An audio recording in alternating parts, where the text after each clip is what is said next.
My name is Kaya Nordstrom, and the moment my life changed forever was when Victor Tremaine looked me dead in the eye and said, "Good luck finding another job at your age in tech." While laughing so hard, his coffee mug actually rattled against his desk. I had just placed my resignation letter in front of him. 12 years. 12 years I had worked as his so-called senior analyst, watching him present my revolutionary data optimization algorithms to industry conferences, board meetings, and tech summits as his own brilliant innovations. The entire tech world knew Victor Tremaine as the visionary genius who had transformed 3 major industries with groundbreaking algorithmic solutions. What they didn't know was that I had designed every single line of code. But let me pause for just a second here. Before I go deeper into what happened, could you please take a few seconds to tell me in the comments where you're listening from? Because I want to know where my story reaches. And also, like, subscribe, and click the bell icon, because what I'm about to tell you is going to get absolutely wild, and you're not going to want to miss what happens next. Okay, so there I was, standing in Victor's corner office on the 42nd floor, watching this man who had built his entire career on my work treat my resignation like some kind of joke.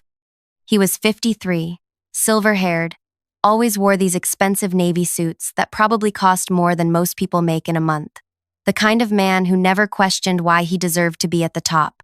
"Seriously, Kaya," he continued, leaning back in his chair like he was doing me some kind of favor by even acknowledging my existence. "You're 41. In tech years, that's practically ancient. And honestly, what experience do you really have besides following my directions for over a decade?" I just stood there holding this cardboard box. Nothing fancy, just a regular moving box I had grabbed from the supply closet. Victor glanced at it with mild curiosity. "What's that? Your personal trinkets? Family photos and coffee mugs?" "My backup drives," I said calmly. His expression shifted slightly. Not panic yet, but definitely confusion. "Backup drives? Of what?" "Every algorithm iteration, every failed experiment, every breakthrough moment. 12 years of development logs, time-stamped code commits, and design documentation. All stored in my personal cloud storage, naturally." Now I watched the color literally drain from his face. See, Victor had a secret that I had kept for 12 years. He had never understood a single line of the technical work. Not one algorithm, not one optimization, not even the basic principles behind the systems that had made him famous. He was essentially a very well-paid presenter who had gotten extremely good at explaining my innovations as if he had created them himself. "You can't take proprietary company information," he said, but his voice had lost all that confident bluster from just moments before. "Actually, I can. Company Policy Section 7.3 clearly states that personal research backups and development documentation belong to the employee who created them. I wrote that policy myself 3 years ago when we had that security audit. You signed off on it without reading it, remember?" The thing about Victor was that he had always been too arrogant to bother learning the technical details of anything. He would sit in our development meetings, nod at the right moments, ask a few surface-level questions, and then walk into boardrooms and present my work with complete confidence.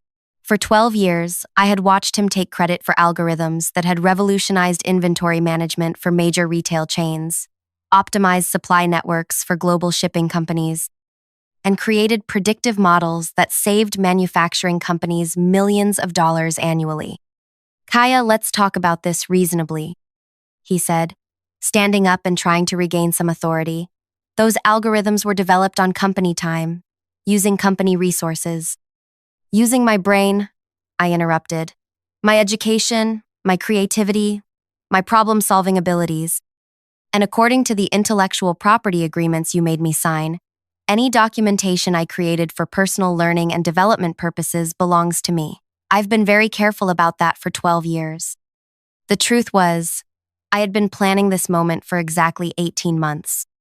It started when I overheard Victor at the company holiday party, talking to the board chair about how he was the innovative mind behind our success, how he had personally developed every major algorithm, how the company would be lost without his technical genius. He was standing maybe 10 feet away from me, describing in detail how he had supposedly created the optimization model that I had spent 8 months perfecting. working nights and weekends to solve problems he couldn't even comprehend. That night, I started documenting everything. Every email where I explained technical concepts to him. Every meeting where he asked me to walk him through algorithms he claimed to have invented. Every code review where his suggestions made it clear he didn't understand basic programming principles. I created a detailed timeline of every innovation, every breakthrough, every solution that had come from my work alone. Besides, I continued, I won't be needing to find another job. I've already accepted a position. Where? He demanded. Chief Technology Officer at Quantum Dynamics. Quantum Dynamics was our biggest competitor. They had been trying to recruit the brilliant mind behind our algorithmic innovations for 3 years, sending increasingly generous offers that Victor had always intercepted and dismissed without telling me. What Victor didn't know was that 6 months ago, I had finally made contact with their head of engineering, a woman named Dr. Priya Vasquez, who actually understood technical innovation when she saw it. You can't. There are non-compete clauses. Which apply to you, not to me. I was never considered senior enough management to be bound by executive non-compete agreements. Another oversight in your contract management. I watched Victor try to process what was happening. In his mind, I was just his assistant who happened to be good with computers. The idea that I could independently navigate corporate negotiations, legal frameworks, and strategic career moves was completely outside his understanding of who I was. The real problem, Victor, I said, is that you never bothered learning what made you famous. See, here's what was about to happen. In 6 months, I would release next-generation algorithmic solutions at Quantum Dynamics that would make our current systems look like basic calculators. These weren't improvements on existing algorithms. These were completely new approaches I had been developing in my personal time. Innovations that represented the next evolutionary step in data optimization. When Quantum Dynamics started showcasing these revolutionary new systems, the tech industry would immediately recognize the advancement. Industry experts would start asking questions about how these algorithms worked, requesting technical papers, demanding detailed explanations of the methodology, and Victor would have absolutely no answers. Meanwhile, our current systems would start showing their age. Without me there to continuously refine and optimize the algorithms, performance would gradually decline. The sophisticated monitoring and adjustment protocols I had built would begin failing without someone who understood the underlying architecture. But the real masterpiece was going to be the industry conference circuit. Victor had already committed to keynote presentations at 4 major tech conferences over the next 8 months. He would be expected to discuss technical innovations, answer detailed questions about algorithmic approaches, and engage with other experts about future development directions. Except he had never actually understood any of it. I had always prepared his presentations, written his talking points, and even fed him answers through earpieces during question and answer sessions. Without me, he would be standing in front of hundreds of industry experts with nothing but memorized buzzwords and surface-level explanations. You don't understand what you're doing, Victor said, but his voice was shaking now. This will destroy your career. No one will ever trust you again if you steal proprietary information. I'm not stealing anything. I'm taking my own work. And actually, Dr. Vasquez has already put me in touch with patent attorneys who are very interested in reviewing the documentation I've maintained. Apparently, there might be questions about whether the patents filed under your name accurately reflect the true inventor. That was when Victor's face went completely white. The patents, 18 different algorithmic innovations, all filed under his name as the primary inventor, with me listed only as a contributing researcher. Patents that were worth millions in licensing revenue. Patents that formed the foundation of our company's intellectual property portfolio. Patents that I could prove I had developed entirely myself. The time-stamped development logs are particularly interesting, I continued. They show a clear progression of innovation, problem-solving, and technical breakthrough that corresponds exactly with every major patent filing. What they don't show is any input, feedback, or contribution from you beyond approving the final implementation. Victor sat back down heavily. I could practically see him calculating the implications. If those patents were challenged, if I could prove I was the actual inventor, the financial consequences would be catastrophic. The company could lose its intellectual property portfolio, licensing agreements could be invalidated, stock value could plummet, and Victor's reputation would be completely destroyed. "What do you want?" he asked quietly.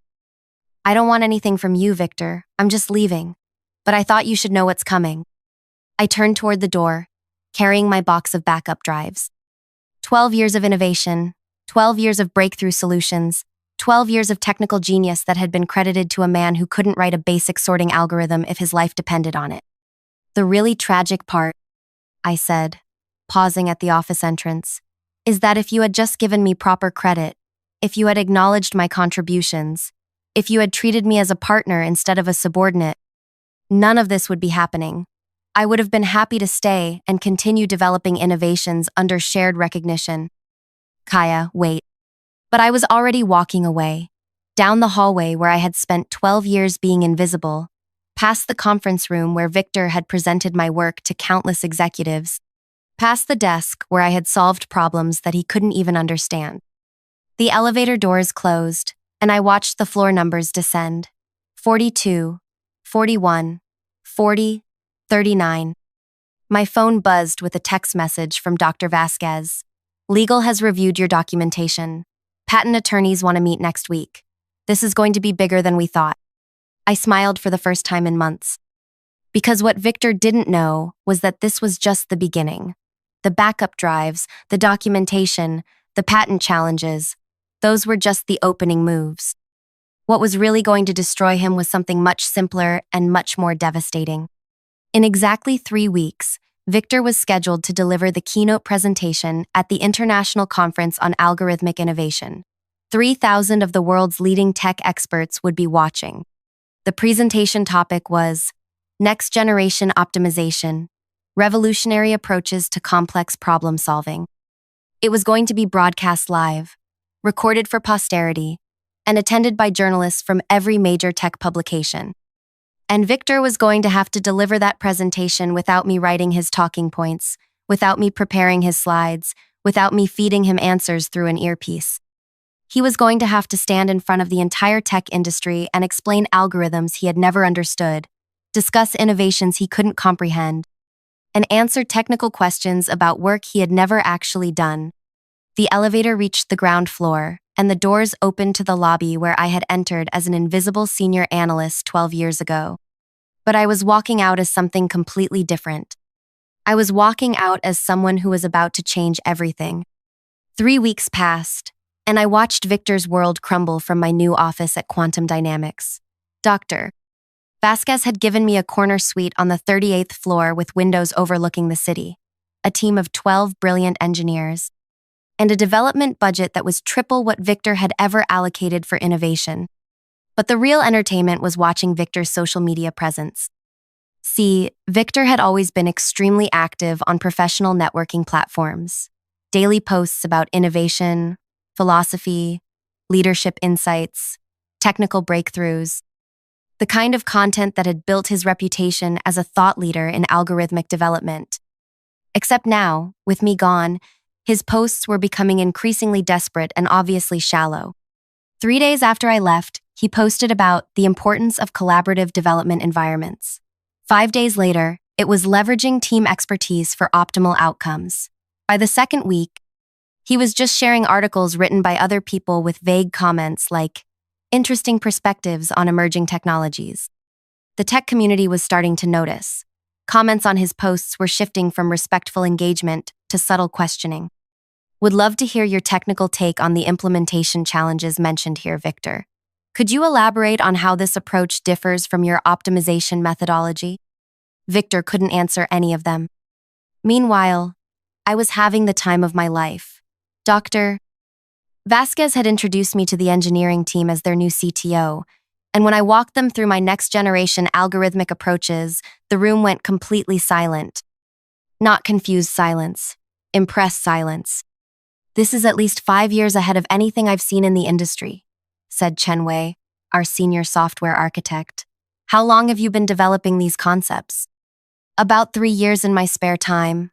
I told him. I was waiting for the right opportunity to implement them properly. Why didn't your previous company move forward with this level of innovation? I just smiled. Management wasn't technically sophisticated enough to understand the potential. But the really beautiful part was watching Victor try to maintain his speaking commitments without me. 2 weeks after I left, he was scheduled for a panel discussion at a regional tech summit. I watched the live stream from my new office. The moderator asked him about recent developments in machine learning optimization. Victor gave a rehearsed answer about adaptive algorithmic frameworks that sounded like he had memorized it from a textbook. When the follow-up question came, "Can you walk us through a specific implementation example?" Victor actually paused for 15 seconds before giving a completely generic response about iterative testing methodologies. The other panelists exchanged glances. Dr. Amanda Riley from Stanford looked genuinely confused. "Victor, that's interesting, but I was hoping you could discuss the technical architecture behind your optimization models, the mathematical foundations that make them so effective." Another pause. "Well, Amanda, I believe in keeping technical discussions accessible to broader audiences. But this is a technical conference. Our audience specifically wants detailed algorithmic insights." Victor deflected again, and I could see the exact moment when Dr. Riley realized that something was wrong. Her expression shifted from expectation to puzzlement to concern. By the end of the panel, she was essentially carrying the conversation while Victor nodded and made vague comments about innovation ecosystems. The tech blogs picked up on it immediately. "Has Victor Tremaine lost his technical edge?" was the headline on Tech Insider 3 days later. The article was subtle but devastating, questioning whether industry leaders were becoming too disconnected from hands-on development work. But none of that compared to what happened the night before the International Conference on Algorithmic Innovation. I was working late at Quantum Dynamics, putting finishing touches on our new optimization platform, when my phone rang. Unknown number. "Kaya, please, I need your help." Victor's voice, but completely different from the confident executive I had worked for. He sounded broken. "Victor, how did you get this number?" "I called your old apartment. Your neighbor gave me your cell. Listen, I know things ended badly, but I'm in serious trouble here. Tomorrow's presentation. I can't do it without your help." I leaned back in my chair. "What exactly are you asking me?" "I need the technical content. The slides, the talking points, the explanations. I'll pay you. Consulting fees, whatever you want. Just please, help me get through this presentation." "Victor, you've been presenting my work for 12 years. Surely you understand it well enough by now to explain it yourself." "You know I don't. You've always known that." And there it was. After 12 years, Victor Tremaine was finally admitting that he had never understood any of the work he had built his career on. "I'm sorry, Victor, but I can't help you. I have my own responsibilities now." "Kaya, they're going to destroy me up there. 3,000 people, live broadcast, recorded forever. If I can't answer their technical questions, then maybe you shouldn't have spent 12 years pretending to be something you're not." I hung up. The next morning, I was sitting in the front row of the International Conference on Algorithmic Innovation, surrounded by the most brilliant technical minds in the industry. Dr. Vasquez was next to me, along with our entire engineering team. We had been invited as special guests to preview some of the innovations Quantum Dynamics would be announcing over the coming months. "Ladies and gentlemen," the conference moderator announced, "please welcome Victor Tremaine, Chief Innovation Officer at Technova Solutions, presenting Next Generation Optimization, Revolutionary Approaches to Complex Problem Solving." Victor walked onto the stage, and I could see his nervousness from 100 feet away. His movements were stiff, his smile forced. He looked directly at me in the front row, and I saw something that almost looked like pleading in his eyes. His presentation started predictably. Rehearsed opening remarks about the importance of innovation, generic statements about algorithmic advancement, broad generalizations about industry trends. The slides were obviously thrown together at the last minute. Basic charts, stock photos, bullet points with no substance. For the first 10 minutes, he managed to maintain the illusion. But then Dr. Patricia Wong from MIT raised her hand. Victor, thank you for the overview. Could you walk us through the mathematical foundations of your optimization approach? Specifically, how do you handle multidimensional constraint satisfaction in dynamic environments? Victor stared at her for what felt like an eternity. That's an excellent question, Patricia. The mathematical foundations are quite complex. Yes, but could you give us the actual mathematical framework? The algorithms? The computational complexity analysis? Well, without getting too deeply into the weeds. Victor, this is a technical conference. We're here specifically to get into the weeds. I watched Victor's face cycle through confusion, panic, and desperation. He looked at me again, and I could see him calculating whether I might somehow help him. But I just sat there, expressionless. The framework involves iterative processes and optimization matrices. Dr. Wong looked genuinely concerned now. I'm sorry, Victor, but could you be more specific? Are you using gradient descent, genetic algorithms, neural networks, dynamic programming? What's the actual approach? It's a hybrid methodology that combines multiple approaches. Which approaches specifically? And that's when Victor completely fell apart. The technical details are proprietary, and I can't share the specific implementation without. Victor, interrupted Dr. James Okafor from Google. You're presenting at a technical conference. The entire point is sharing technical details. We're not asking for code, we're asking for methodology. And honestly, added Dr. Sarah Kim from Amazon, some of the claims in your abstract seem mathematically impossible. You're suggesting optimization improvements that would violate fundamental computational complexity principles. I felt Dr. Vasquez tense beside me. She leaned over and whispered, "Did you write that abstract?" "No," I whispered back. That was all Victor trying to sound impressive. What happened next was absolutely brutal to watch. Dr. Kim stood up and walked to the microphone in the audience section. Victor, I've been following your work for years, and I have to ask directly, do you actually understand the algorithms you're presenting as your innovations? The auditorium went completely silent. 3,000 people, watching Victor Tremaine being called out on live broadcast by one of the most respected algorithmic researchers in the world. That's an inappropriate question. Is it because I've reviewed your recent social media posts, your panel discussions, and now this presentation, and I'm seeing a consistent pattern of technical avoidance? You consistently deflect when asked for specific implementation details. Dr. Wong stood up too. Actually, Sarah raises an interesting point. Victor, could you explain why your optimization model claims to achieve polynomial time solutions to problems that are fundamentally NP-complete? I don't think this is the appropriate forum for...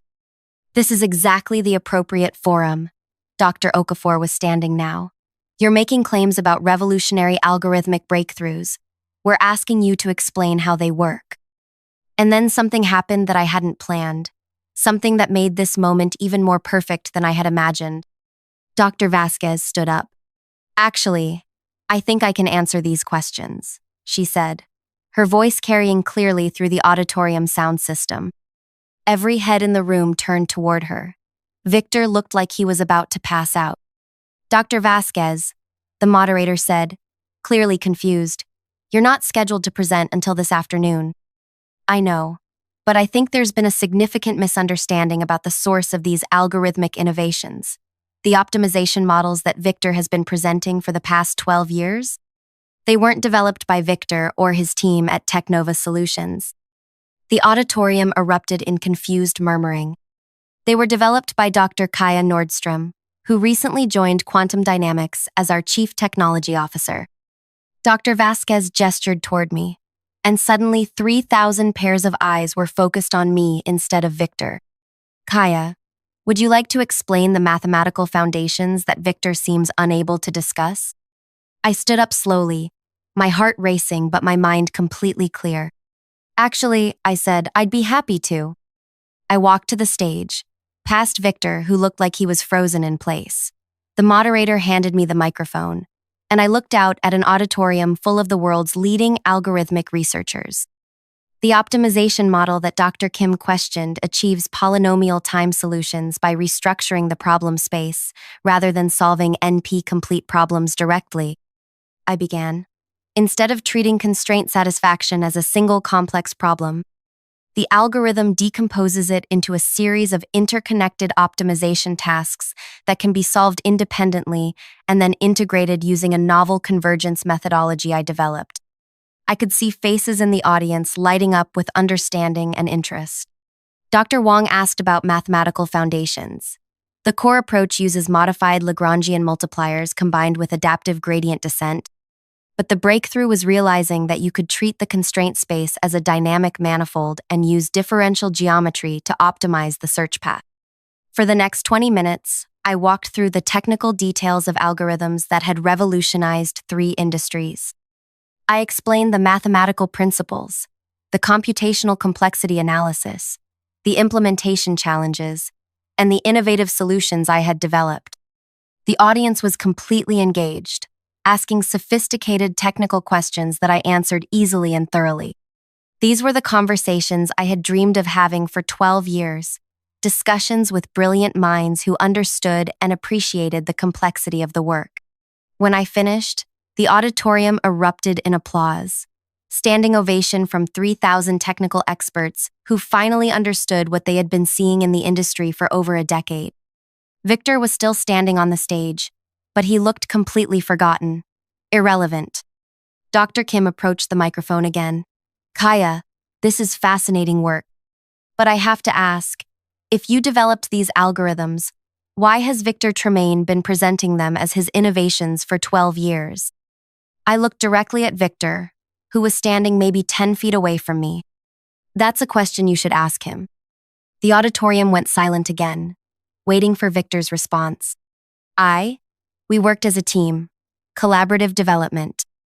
Victor, Dr. Okafor called out, if this was collaborative work, why couldn't you explain any of the technical details? The specific implementation was handled by Kaya, Dr. Vasquez finished, while you took credit for her innovations. And that's when the tech journalists in the audience realized they were witnessing the biggest fraud scandal in industry history. Phones were out, live streams were broadcasting, social media was exploding. Victor Tremaine exposed as fraud at international conference was trending within minutes. But the most beautiful moment came when Dr. Wong approached the microphone one final time. Victor, I think it's time for you to leave the stage. He walked off, and I never saw him again. 6 months later, I was delivering my own keynote presentation at the same conference, introducing algorithmic innovations that were genuinely revolutionary. Quantum dynamics had become the industry leader in optimization technology, and I had become the recognized expert that I had always been. Victor's career was completely destroyed. Technova Solutions lost their major contracts. Their stock price collapsed, and Victor was quietly asked to resign. The patents were successfully challenged, and I was recognized as the true inventor of innovations worth millions in licensing revenue. But you know what the most satisfying part was? 3 weeks after the conference, I received a handwritten letter from Victor. Not an email, not a text message, but an actual letter delivered to my office. Kaya, it said, I spent 12 years taking credit for your genius, and I convinced myself that I deserved it because I was the one brave enough to present it to the world. I realize now that presenting someone else's work isn't bravery, it's cowardice. You were always the innovator, the problem solver, the brilliant mind behind everything we accomplished. I was just the person standing in your way. He was right. And that's my story. From invisible senior analyst to chief technology officer, from stolen credit to recognized genius, from workplace humiliation to industry transformation. Sometimes the best revenge isn't getting even, it's becoming who you were always meant to be. So here's what I want you to do. If this story inspired you, if it made you think about your own untapped potential, if it reminded you that brilliance shouldn't be hidden or stolen, then please share this video with someone who needs to hear it. Leave a comment telling me about a time when you had to fight for recognition you deserved. And subscribe, because I've got more stories about people who refused to stay invisible. The world is full of Victor Tremaines taking credit for other people's genius. but it's also full of people like us, waiting for the right moment to step into the light. Your moment is coming, trust me on that. The paper sliced open my fingertip as I pulled it from between the quarterly reports. A small drop of blood stained the corner of the note, but I barely noticed as I read the words that would change everything. Thursday, 2 p.m., Conference Room B. Start with performance concerns. Mention incomplete client profiles. Emphasize team complaints about attitude. Use liability twice. End with termination effective immediately. At the bottom, underlined 3 times. Revenge firing. Deserved. My breath caught. I stared at Vernon's handwriting. The distinctive swooping Ys. The sharp angles of his capital letters. The same handwriting that had signed birthday cards, meeting agendas, and congratulatory notes over our 2 years working together. Now it mapped out my professional execution with the precision of a general planning a military strike. The office hummed with Tuesday afternoon energy around me, but I stood frozen, the paper trembling slightly in my hand.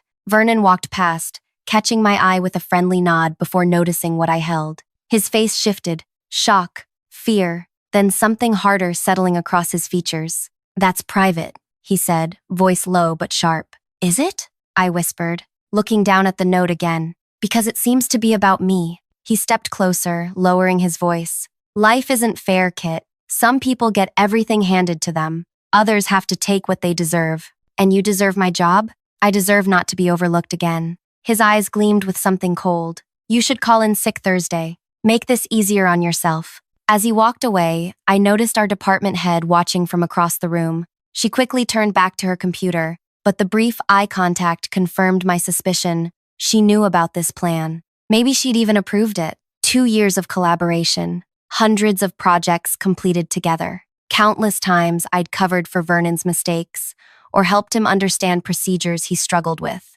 And this was my reward. A calculated ambush, disguised as a performance review, orchestrated by someone I'd considered, if not a friend, at least a respected colleague. The betrayal burned like acid in my throat. I tucked the note into my pocket and returned to my desk, mind racing. If Vernon had planned this, who else was involved? How long had this been brewing? And most importantly, what exactly was I going to do about it? I glanced at my calendar. Today was Tuesday. I had less than 48 hours until my scheduled professional execution. Hey, if you're enjoying this wild workplace betrayal so far, take a second to like and subscribe. Trust me, you'll want to see how Kit handles this backstabbing colleague, and I promise the revenge is worth sticking around for. Drop a comment with what you'd do in her shoes. Now, back to the story. My name is Kit Ashmore. Until finding that note, I'd believed I was respected at Powell Marketing. Not universally loved, perhaps, but valued for my contributions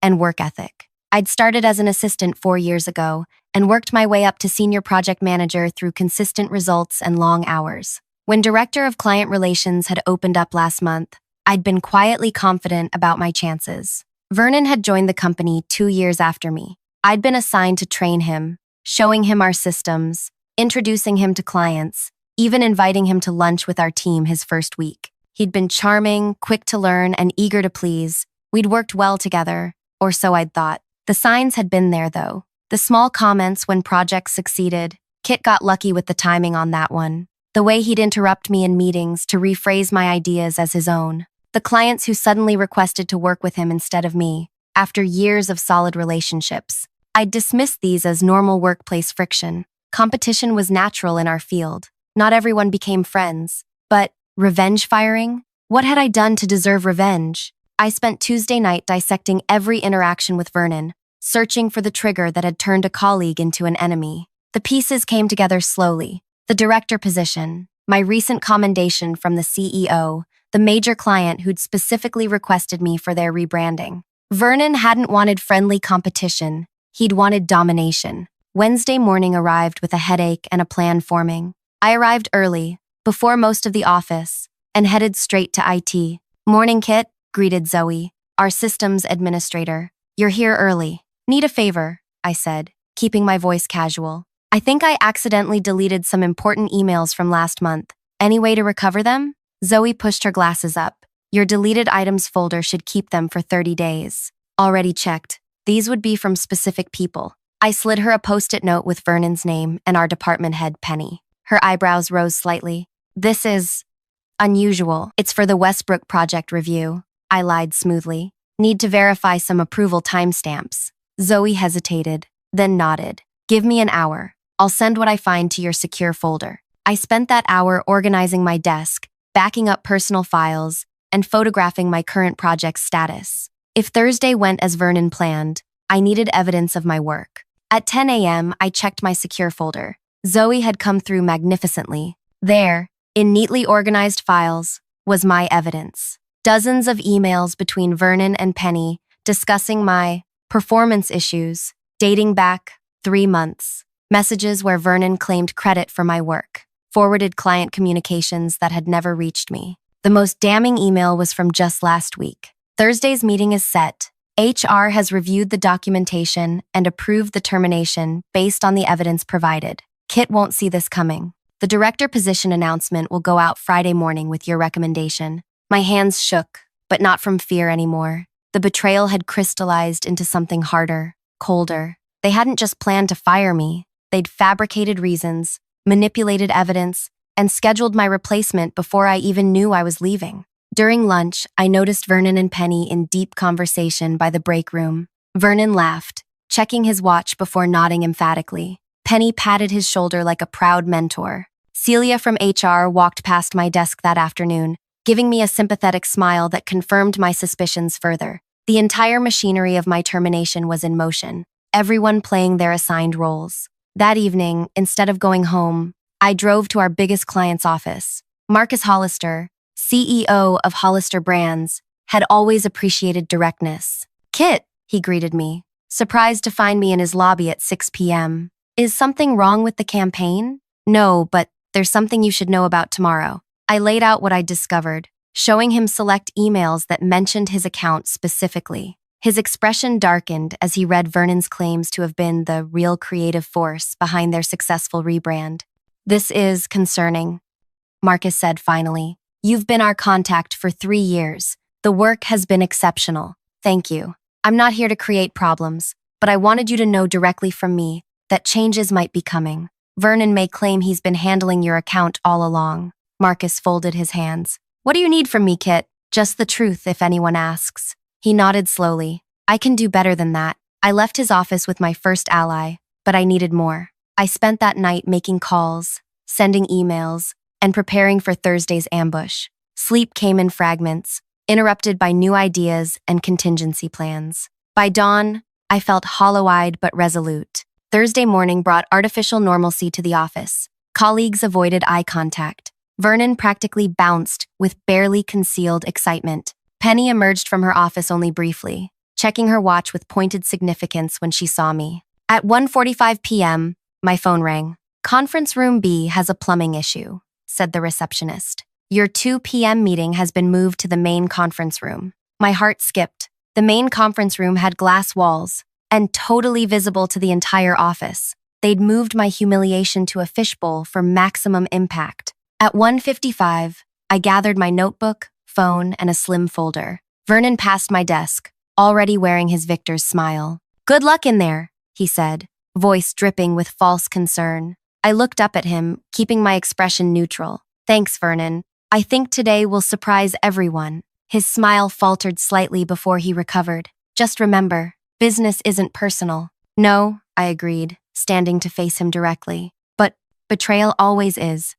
I walked into the main conference room at precisely 2 p.m. As expected, Penny sat at the head of the table, a thick folder before her. Vernon sat to her right, practically vibrating with anticipation. Celia from HR occupied the chair nearest the door, standard protocol for terminations. They'd positioned an empty chair with its back to the glass wall, ensuring my reaction would be on display for the entire office. I took a different seat, one that faced the door rather than the wall. "Kit, please sit here," Penny said, pointing to their chosen chair. "I'm more comfortable here, thanks," I replied, placing my slim folder on the table. "Since we're all being so transparent today." Vernon's eyes flicked nervously to the folder, then back to Penny, who cleared her throat. "We've called this meeting to discuss some concerns about your performance," Penny began, using the exact wording from Vernon's note. "There have been several issues that—" The conference room door opened, interrupting her. Marcus Hollister walked in, followed by his executive assistant. "Sorry I'm late,"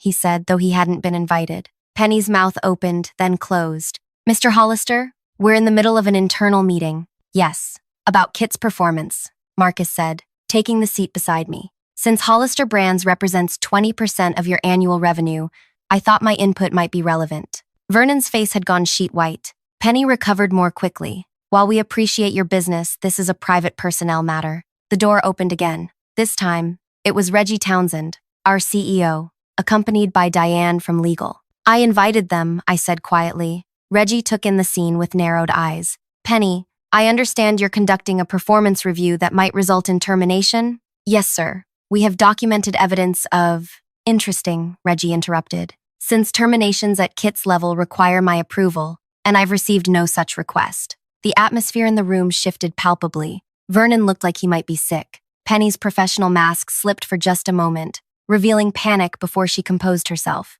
We were gathering the final documentation today to present to you, she said smoothly. I opened my folder and removed a single sheet of paper, sliding it across the table to Reggie. Perhaps this documentation will help clarify the situation. It was Vernon's handwritten note, now laminated to preserve the small bloodstain from my paper cut. Reggie read it, his expression darkening. Revenge firing? He asked, looking at Vernon. Would you care to explain this? Vernon's mouth worked silently before he found his voice. That's not mine. Kit must have written it to frame me. I pulled out my phone. Would you like to hear the recording of our conversation from Tuesday, when you confirmed writing it? Vernon's eyes widened. You recorded me? That's illegal. Actually, Diane from legal interjected. California is a two-party consent state, but our employee handbook clearly states that all workplace conversations may be recorded for quality assurance purposes. You signed acknowledgement of this policy when you were hired. Penny tried to regain control. Regardless of this note, we have legitimate concerns about Kit's performance that… Like what? Marcus Hollister interrupted. Because from our perspective, Kit's work has been exemplary. In fact, we specifically requested her for our recent rebranding. There have been communication issues, Penny insisted, opening her folder. Multiple team members have reported. May I see those reports? Reggie asked. Penny hesitated before passing him several documents. Reggie scanned them, frowning. These are all dated within the last 3 weeks, and they're all from employees who report directly to Vernon. He looked up. Convenient timing, considering the director position announcement was scheduled for tomorrow. The glass walls now served a different purpose than Vernon and Penny had intended. Rather than showcasing my humiliation, they displayed their own increasingly desperate attempts to salvage their plan. Vernon cracked first. This is ridiculous. Kit has been coasting on others' work for years. She's not qualified for the director position. I am. Is that what this is about? Reggie asked quietly. The promotion? It should have been mine, Vernon hissed, abandoning pretense. I've done everything right.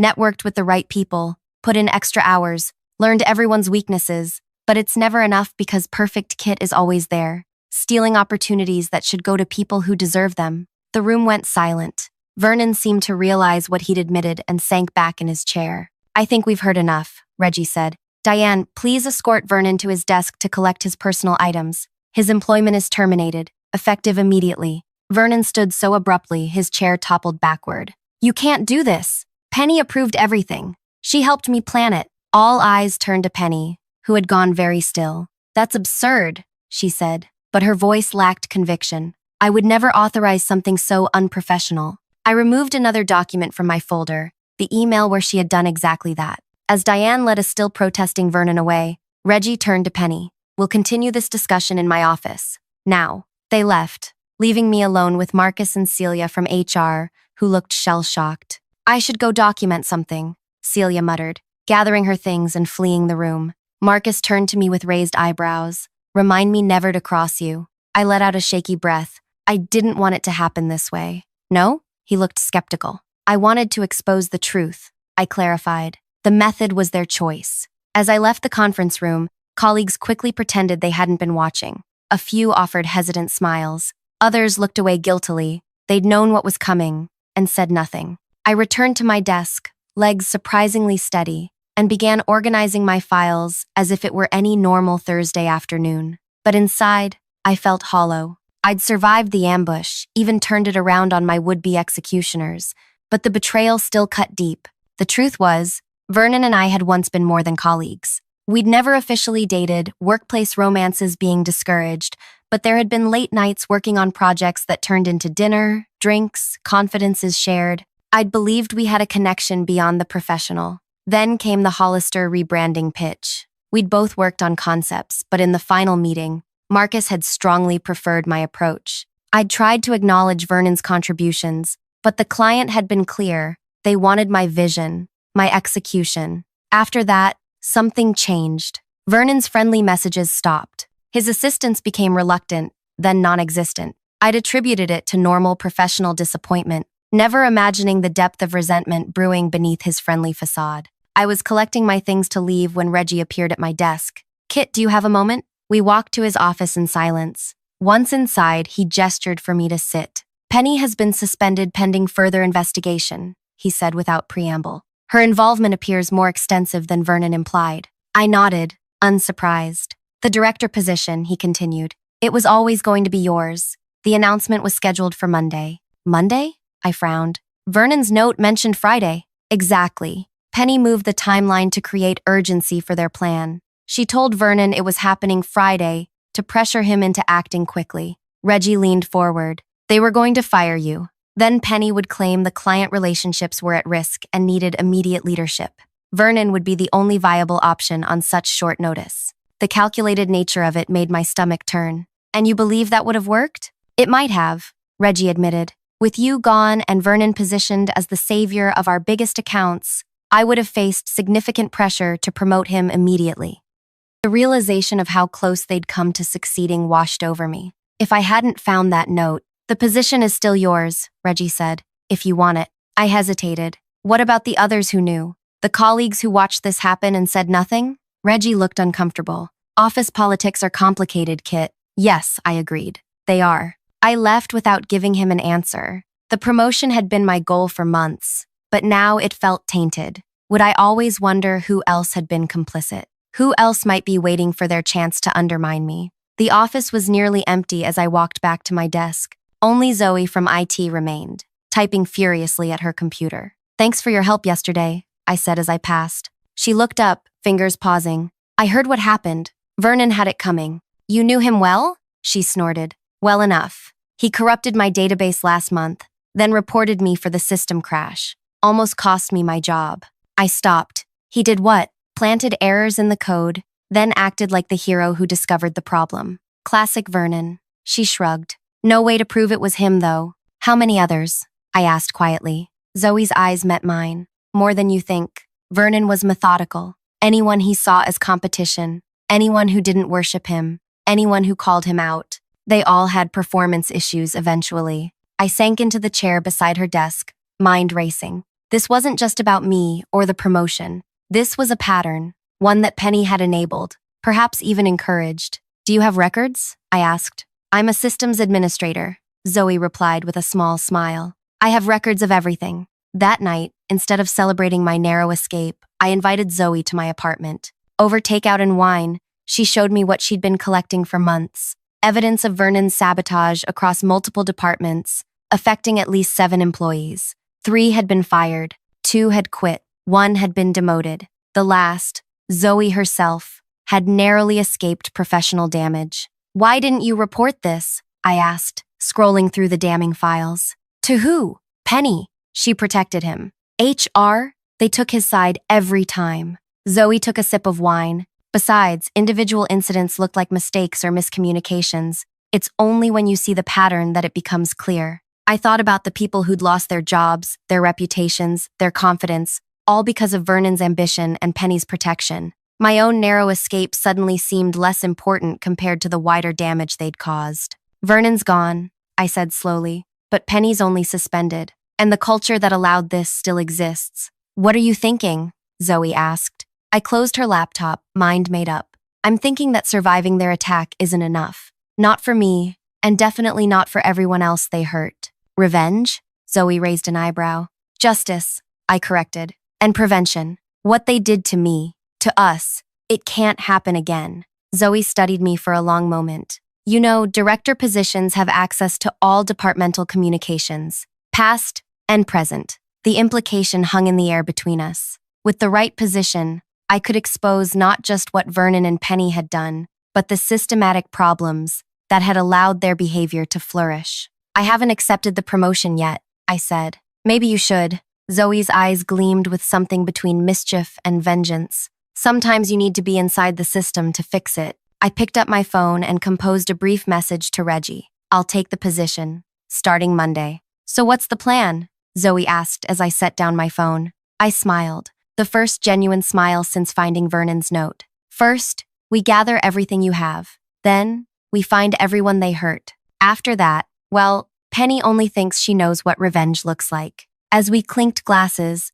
I felt something I hadn't expected. Not just anger or satisfaction, but purpose. Vernon and Penny had tried to destroy me, but instead, they'd created something more dangerous. A woman with nothing left to lose and everything to prove. Monday morning would arrive soon enough, and with it, a reckoning no one at Powell Marketing would ever forget. Monday morning arrived with a storm that matched my mood. Rain lashed against the windows as I walked into Powell Marketing wearing a dark blue dress I'd never worn to the office before. Symbolic new beginnings. The weekend had been a blur of preparation. Zoe and I had compiled a comprehensive list of Vernon's victims, reviewed all available evidence, and mapped out a strategy that walked the fine line between justice and career suicide. I'd slept maybe 6 hours total, but adrenaline kept me sharp. Reggie met me at reception, all smiles and performative enthusiasm. Ready for your first day as Director of Client Relations? More than ready, I replied, matching his professional tone.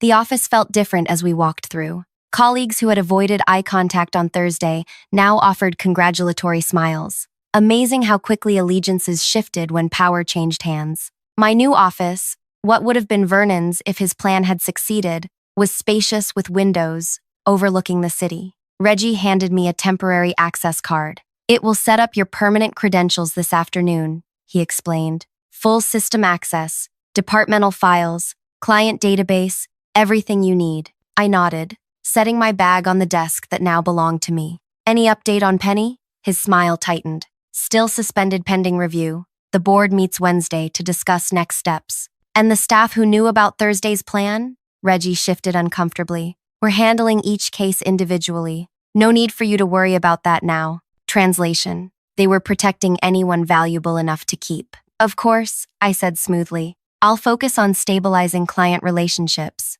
After Reggie left, I sat at my new desk, allowing myself exactly 30 seconds to absorb the moment. Then I began. First, I sent meeting requests to 3 people, Talia from accounting, Devin from creative, and Mason from account services. All former colleagues who'd experienced mysterious performance issues after crossing paths with Vernon. Zoe's data had shown suspicious patterns around their evaluations. My office phone rang. It was Amara, the receptionist. Director Ashmore, she said, the new title sounding strange. There's a Marcus Hollister on line 1 for you. I picked up. Marcus, thank you again for Thursday. Small price for 3 years of excellent service, he replied. I'm calling because your CEO reached out this weekend, rather desperately trying to ensure we're not taking our business elsewhere. And are you? That depends entirely on you. Vernon had been contacting me directly for weeks, claiming he was taking over our account. Said you were on your way out. My grip tightened on the phone. When was the first contact? About 2 months ago. I ignored him initially, but he was persistent. 2 months. Well before the director position had even opened. Vernon's plan had been in motion longer than I'd realized. I'd like to meet this week, I said. There are some changes coming I think you should be aware of. Intriguing. Lunch Wednesday? Perfect. Next, I logged into my email with my limited credentials. There was an all-staff message from Reggie announcing my promotion, carefully worded to avoid mentioning Thursday's events. The replies were already flooding in. Congratulations from people who'd witnessed my near downfall in silence. Talia arrived first, knocking tentatively on my open door. At 35, she was older than me by several years, with expertise that should have earned her a senior position long ago. You wanted to see me? She asked. Close the door, I suggested. She did, taking a seat, with visible nervousness. If this is about the Mitchell account reconciliation, I can explain the delay. It's not, I interrupted gently. It's about why you were passed over for senior financial analyst last year, despite having the strongest qualifications. Her expression shifted from anxiety to wariness. That's ancient history. Is it? Or is it part of a pattern involving Vernon and Penny? Talia went very still. What exactly are you suggesting? I slid a folder across the desk. These are records of file access logs showing Vernon viewing confidential financial reports he had no authorization for, right before errors appeared in your work. She opened the folder with shaking hands. How did you get these? Does it matter? The question is, what happened after those errors were discovered? Talia's professional demeanor cracked. Penny called me careless, said I clearly wasn't ready for advancement. The promotion went to Vernon's friend from college instead. Would you be willing to make a formal statement about this? Her eyes widened. Are you building a case? I'm seeking justice, I replied. For all of us. By lunchtime, I'd spoken with all three former victims. Their stories followed the same pattern. Vernon undermining their work, Penny enabling the sabotage, careers derailed or stalled. Each had agreed to document their experiences, with varying degrees of reluctance. As I was reviewing their notes, my temporary access card flickered from red to green, and full director-level system privileges had been granted. I immediately logged into the secure server and began searching for Penny's archived emails. What I found exceeded my expectations. Dozens of messages between Penny and Vernon discussing problem employees and how to manage them out, references to our arrangement, and mutual advancement goals. The systematic dismantling of careers that stood in their way. Most damning was an email from 3 weeks ago. Once Kit is gone, I'll need the regional VP to see you as the obvious choice for my replacement when I move up. The Mitchell presentation is our opportunity. Make sure her materials have those unfortunate errors we discussed. They hadn't just targeted me for a job. They'd been planning a complete leadership takeover, with Penny advancing to regional operations and Vernon taking her position. I was so absorbed in my discovery that I almost missed Celia from HR appearing in my doorway. Kit, do you have a minute? It's about the incident. I closed the email window. Of course. Celia closed the door behind her, looking uncharacteristically serious. The board wants statements from everyone involved before Wednesday's meeting. Standard procedure. I'm happy to provide one. There's something else. She lowered her voice. Penny is claiming you fabricated evidence against her and Vernon. Says you were jealous of their close working relationship and created false emails to sabotage them. My blood ran cold. That's absurd. I know, Celia assured me. But she's worked here 12 years, has friends on the board. They're taking her claims seriously enough to launch a formal investigation. Into me? Into the entire situation. It is conducting a full system audit to verify the authenticity of all electronic evidence, including the files Zoe and I had accessed over the weekend. If they traced our digital footprints, when does this audit begin? I asked, keeping my voice steady. Tomorrow morning. I forced a smile. Thank you for the heads up. After Celia left, I immediately texted Zoe. It audit tomorrow. Need to talk as soon as possible. We met in the one place nobody would overhear us, the supply closet on the rarely used 5th floor. They'll find our searches, Zoe said bluntly. My access is legitimate, but they'll question why I was looking at HR files and executive emails. Can you cover our tracks? Not without making things worse. Deleting access logs would be like announcing our guilt. I leaned against a shelf of printer paper. So we're caught. Not necessarily. Zoe's expression turned calculating. What if we're not hiding anything? What if we're conducting our own official investigation? Explain. You're a director now. If you formally requested an investigation into potential ethics violations before the audit begins, our searches become legitimate. Penny would claim I'm retaliating. Not if you're not the only one asking questions. Zoe raised an eyebrow. How many victims did we identify? 7 confirmed, 3 more probable. And how many have agreed to come forward? A plan began forming in my mind, enough to create a pattern no one can ignore. That afternoon, I drafted an official memo to the board requesting an ethics investigation based on concerns raised by multiple employees. Talia, Devin, and Mason, all signed as witnesses. I submitted it at 4:57 p.m., just before the administrative deadline for board meeting agendas. By Tuesday morning, the office was humming with tension. Word had spread about both Penny's counter-accusations and my formal complaint. Battle lines were being drawn, with longtime employees largely supporting Penny, while newer staff rallied behind me. Reggie called me into his office before 9. This is getting out of hand, he said, my memo sitting on his desk. The board is concerned about the company's reputation. I'm concerned about its ethics, I countered. Kit, his tone turned patronizing. You won your battle. You got the promotion. Continuing this vendetta against Penny looks vindictive.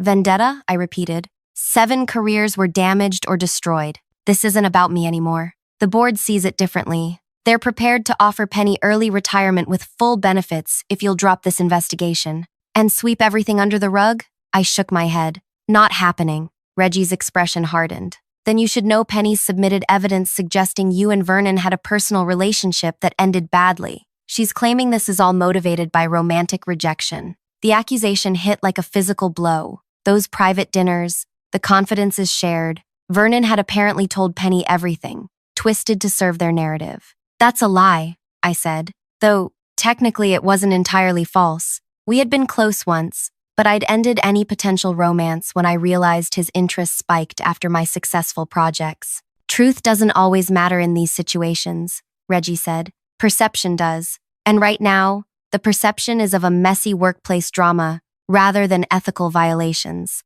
I left his office feeling the ground shifting beneath me. They were reframing the narrative, turning corporate sabotage into a spurned lover's revenge. The evidence I'd gathered suddenly seemed less compelling against that backdrop. By Wednesday morning, my position had weakened further. 2 of my witnesses had mysteriously withdrawn their statements. The IT audit had been expanded to include my personal devices. Marcus had called to reschedule our lunch, citing a conflict. The board meeting was scheduled for 2 p.m., the same time Vernon had planned to fire me a week earlier. The symmetry wasn't lost on me. As I walked to the conference room, Zoe intercepted me in the hallway. They're going to offer you a deal, she whispered. Mutual non-disparagement. Everyone keeps their jobs. No one admits wrongdoing. How do you know? Because I just set up the presentation showing the proposed agreement. Classic corporate cover-up. My heart sank. A week of work, all the evidence gathered, the careers damaged, all to be brushed away in the name of company stability.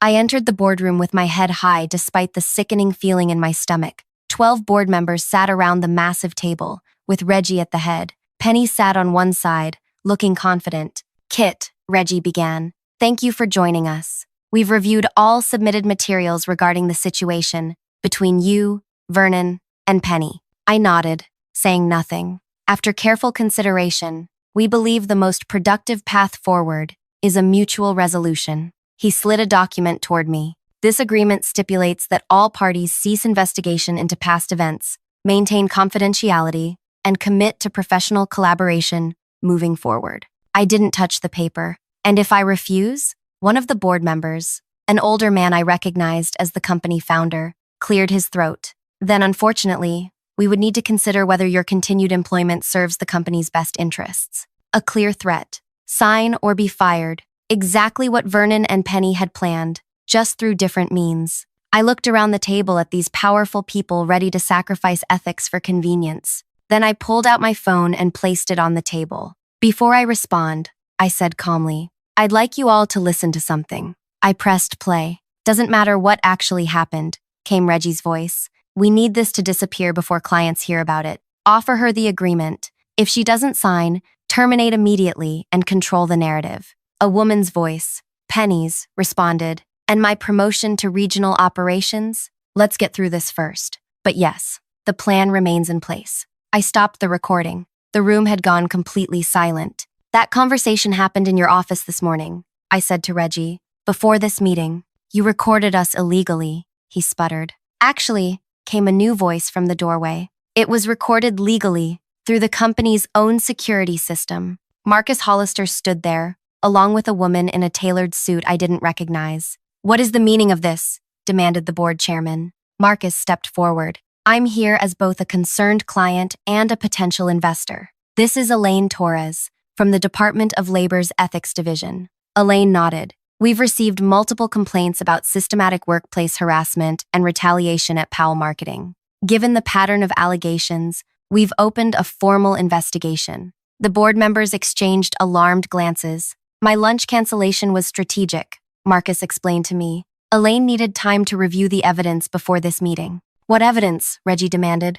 I smiled for the first time that day. Everything. The emails between you and Penny planning leadership changes. The systematic sabotage of employees who stood in your way. The falsified performance reviews. The unauthorized access to secure files. And most importantly, Anne DeVlash, statements from every person whose career you damaged, including those who left the company. Elaine placed a thick folder on the table. We have testimony from 11 former and current employees describing a pattern of workplace misconduct spanning 3 years. This is absurd, Penny protested. Kit is obviously retaliating because you and Vernon plotted to destroy her career? Marcus interrupted. That part is well documented, including your email admitting the revenge firing was your idea originally. The chairman looked stricken. Reggie, is this true? Before Reggie could respond, I placed another document on the table. This is my resignation, effective immediately. I've accepted a position as Director of Client Services at Hollister Brands,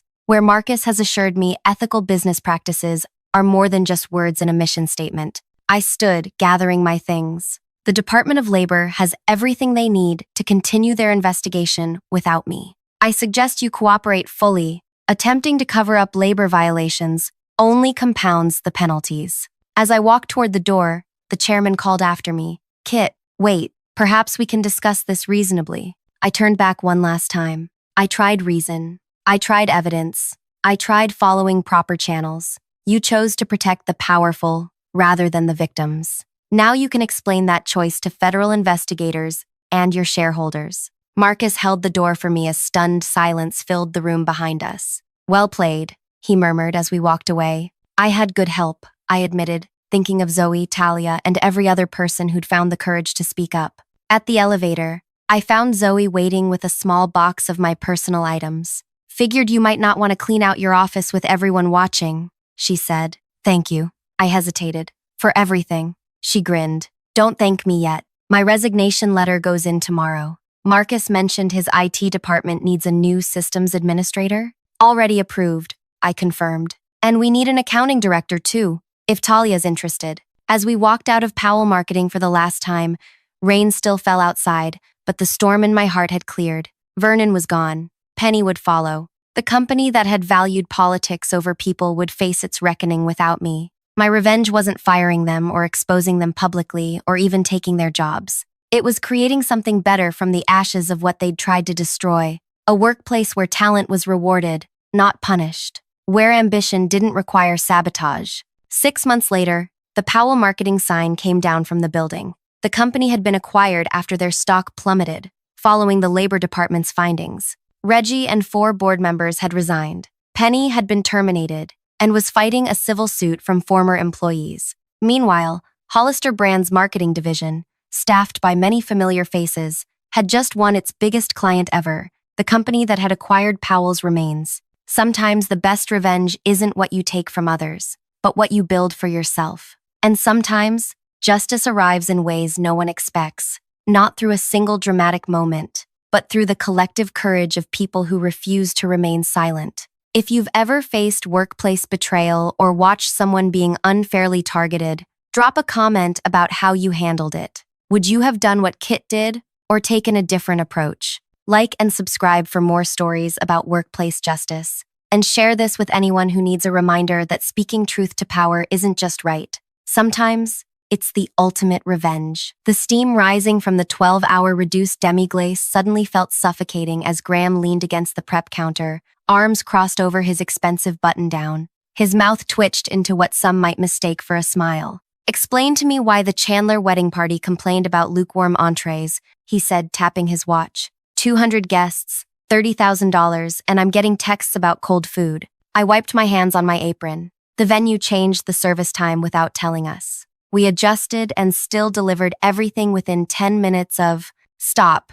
Graham held up one manicured hand. The client isn't happy, which means I'm not happy. My sous chef Danny shifted uncomfortably beside me, avoiding eye contact. 3 years I'd spent elevating this once struggling catering company into the most sought-after service in the metropolitan area. 3 years of 60-hour weeks, of creating menu concepts that won regional awards, of personally handling VIP clients who now booked 9 months in advance. Look, this is uncomfortable, Graham continued, suddenly softer. But we need to talk about your performance. My performance? The knife I'd been using to julienne vegetables stilled in my hand. The truth is, you've been slipping. The Bentley corporate lunch last month, the missing vegetarian options, the Willow Museum gala, those undercooked shrimp that made someone ill. My mouth dropped open. That wasn't. You've been distracted, overwhelmed. Maybe this level of responsibility isn't suited to you anymore. He slid a cream-colored envelope across the steel countertop,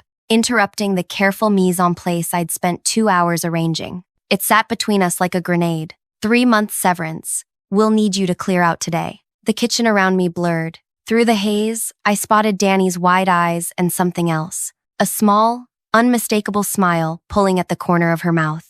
Behind Graham stood Tessa, my once trusted assistant, already wearing my personal chef coat, the one with my name embroidered above the heart. She'd been in my home for dinner just last Sunday, asking detailed questions about my signature dishes, my supplier relationships. I'd shared everything. We need a smooth transition, Graham continued. Tessa will be taking over your position effective immediately. She's been shadowing your work for weeks in preparation. The betrayal hit like ice water. Weeks? They'd planned this for weeks? The quarterly finance review is next week, I said, my voice hollow. And the profit-sharing agreement? That's why this timing works well for everyone, Graham replied smoothly. A clean break before the new quarter. 1 week. They were firing me 1 week before I would have received my percentage of the profits I'd helped create. 1 week before the bonus structure I'd negotiated during my last review would have matured. The realization must have shown on my face because Graham's expression hardened. Security will escort you out.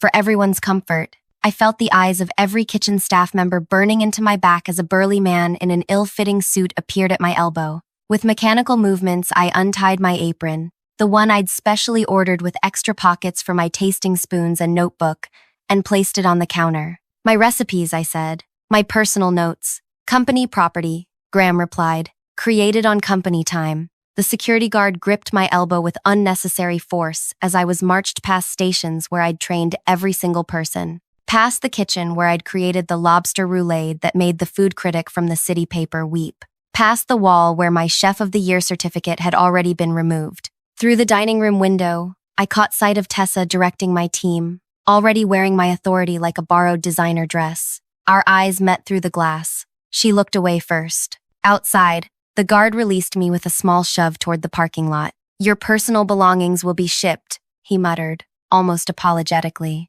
I stood alone in the spring sunshine, surrounded by the delivery trucks bringing ingredients for the weekend's events. Events I had planned, menus I had created, clients I had cultivated. The envelope crumpled in my fist, its contents already feeling insufficient for the life they had just upended. My phone buzzed. A message from my mother. How's your day going, sweetie? You working late again tonight? I couldn't answer. Instead, I sat in my car for 47 minutes, watching the kitchen door, waiting for someone, anyone, to come out and say this was all a mistake. No one came. If this story hits close to home for you, if you've ever been blindsided professionally or personally, take a second to like and subscribe.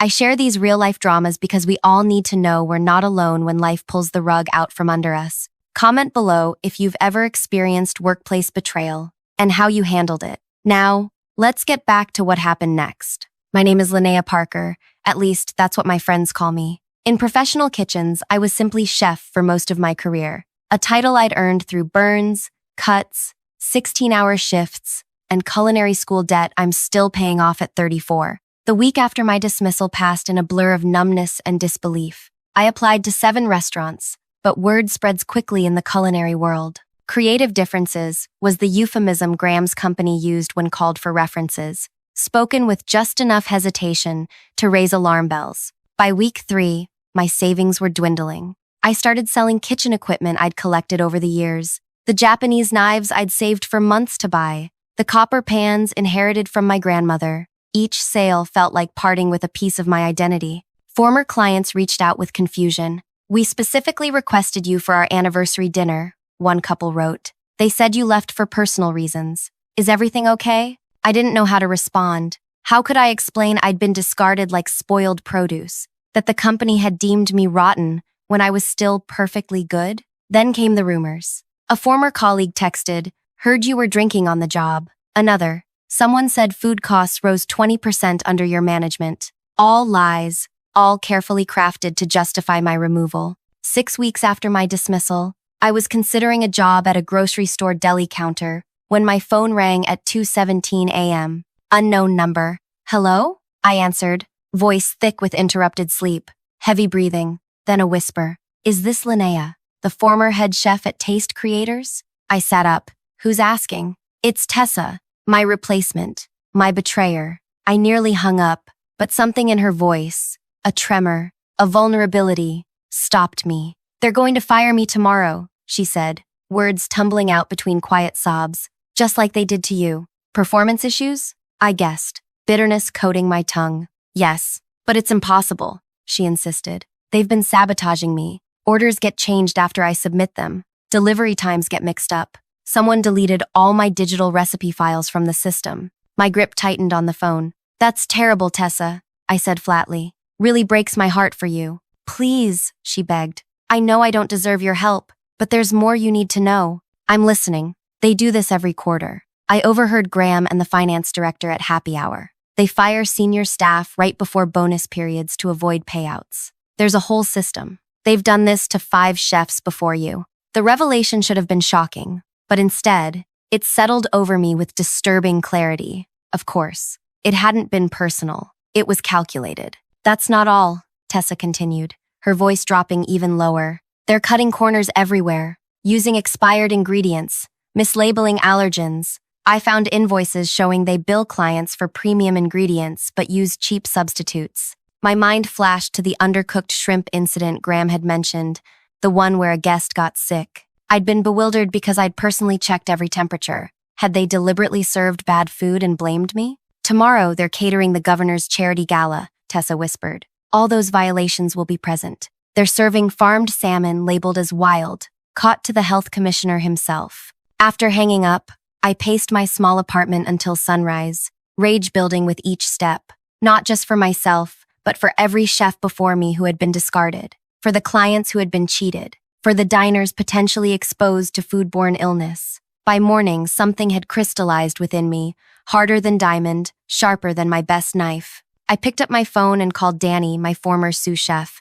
We hadn't spoken since my dismissal. Linnea, she answered surprised. I've been meaning to call you. No time, I cut in. I need to know if you've noticed anything strange with the inventory or invoices. A pause. How did you know? Tessa called me. They're planning to fire her tomorrow. Danny exhaled. I've been documenting everything. The substitutions, the mislabeling.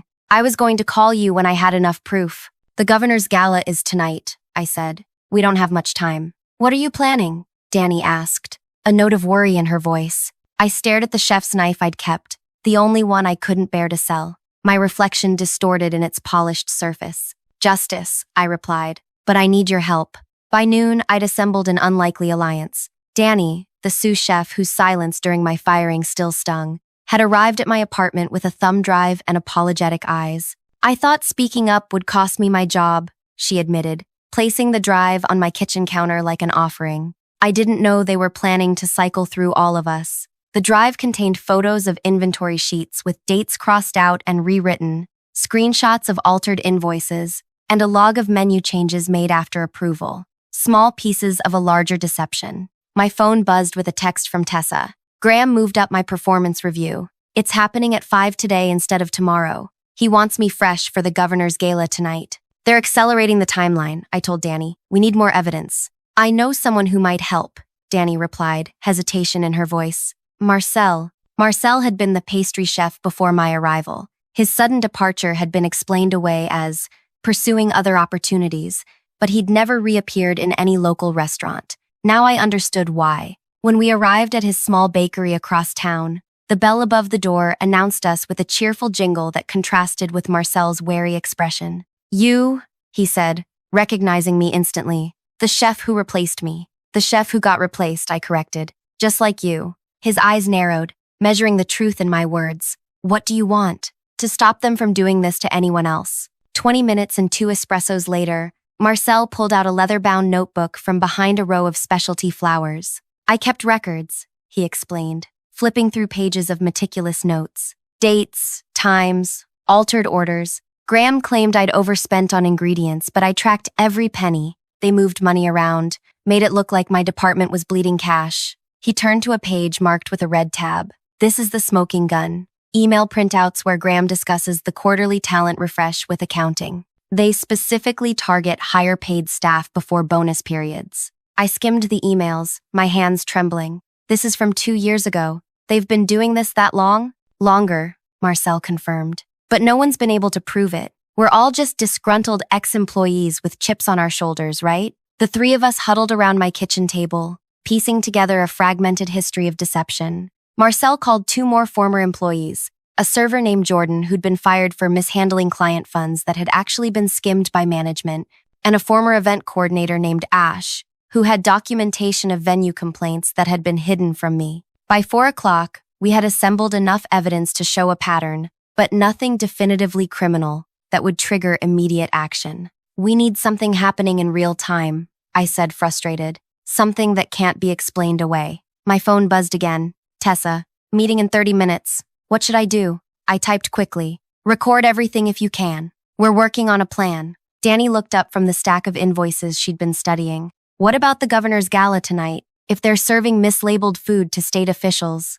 even if we report it, inspections take time to arrange, I countered. By then, the evidence would be eaten or discarded. Marcel was pacing, rolling a pastry pin between his palms absently. What if we had someone on the inside? Someone who could point inspectors to specific violations in real time. We all turned to my phone as it lit up with Tessa's reply. They just demoted me to prep cook for tonight, said my leadership isn't consistent enough for such an important event. Graham is taking over as head chef. I'm still expected to work the gala. I looked up at my 3 companions. We have our inside person. While Danny coached Tessa on what evidence to gather, I remembered something, or rather someone. Eliza Chang, a culinary school friend who now produced the Consumer Watchdog segment for the local news station. We'd lost touch over the years, but her investigative pieces on restaurant health violations had made her somewhat of a crusader in the food world. The call connected on the 3rd ring. Linnea Parker, she answered,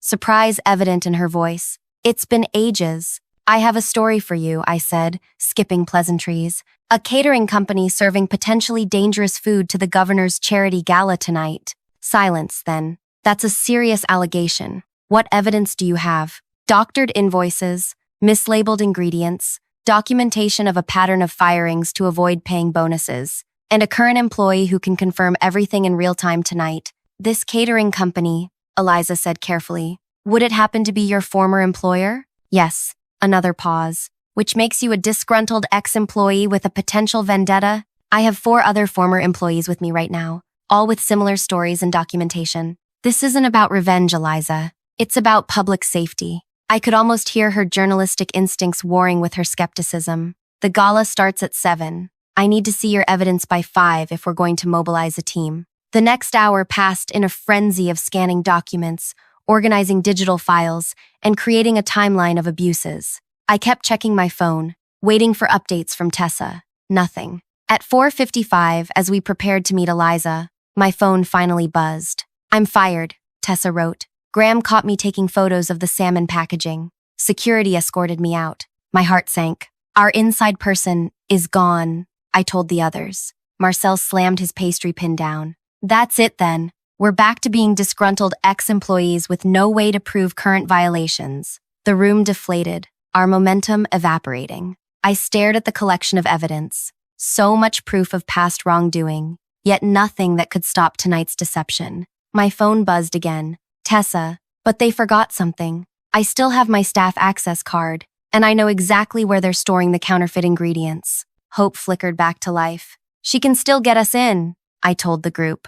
It's too risky, Danny argued. If she's caught trespassing after being fired, that's criminal. I'll go, I decided. I know the kitchen layout better than anyone. You're the most recognizable, Marcel countered. You were the face of the company for 3 years. Before we could resolve the debate, another text arrived from Tessa. The health inspector is already here. Pre-event walkthrough. Graham is handling it personally. That's our chance, I said. While Graham is distracted with the inspector, we can document everything and get out. Danny shook her head. The security guard who escorted you out that day, he knows your face. Mine too, added Marcel. A heavy silence fell over the room as we realized our plan was crumbling. Then Jordan, who had been quietly observing until now, spoke up.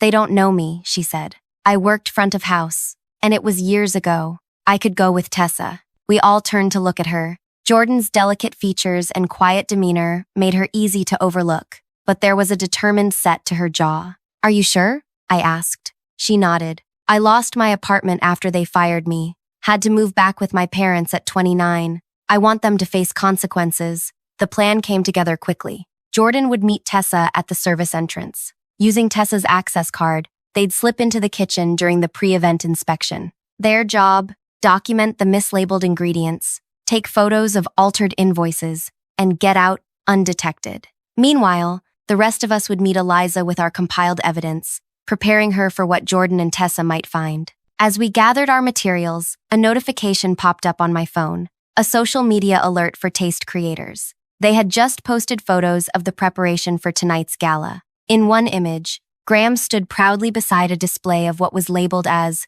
wild-caught Copper River salmon, his arm around the shoulder of the health commissioner. My stomach clenched. The deception was already underway. We arrived at the news station just before 5:30. Eliza met us in the lobby, professional skepticism evident in her stance. But as we laid out our evidence, Marcel's notebooks, Danny's photographs, the email printouts, her expression shifted from doubt to concern to outrage. "This is systematic," she said, reviewing the pattern of firings. "And if what you're saying about tonight's gala is true, we have 2 people inside right now confirming," I told her. Eliza picked up her phone. "I'm calling my camera crew, and I know someone at the health department who won't wait for bureaucratic approval to act on this." For the first time in 6 weeks, I felt something other than helplessness and rage. I felt hope.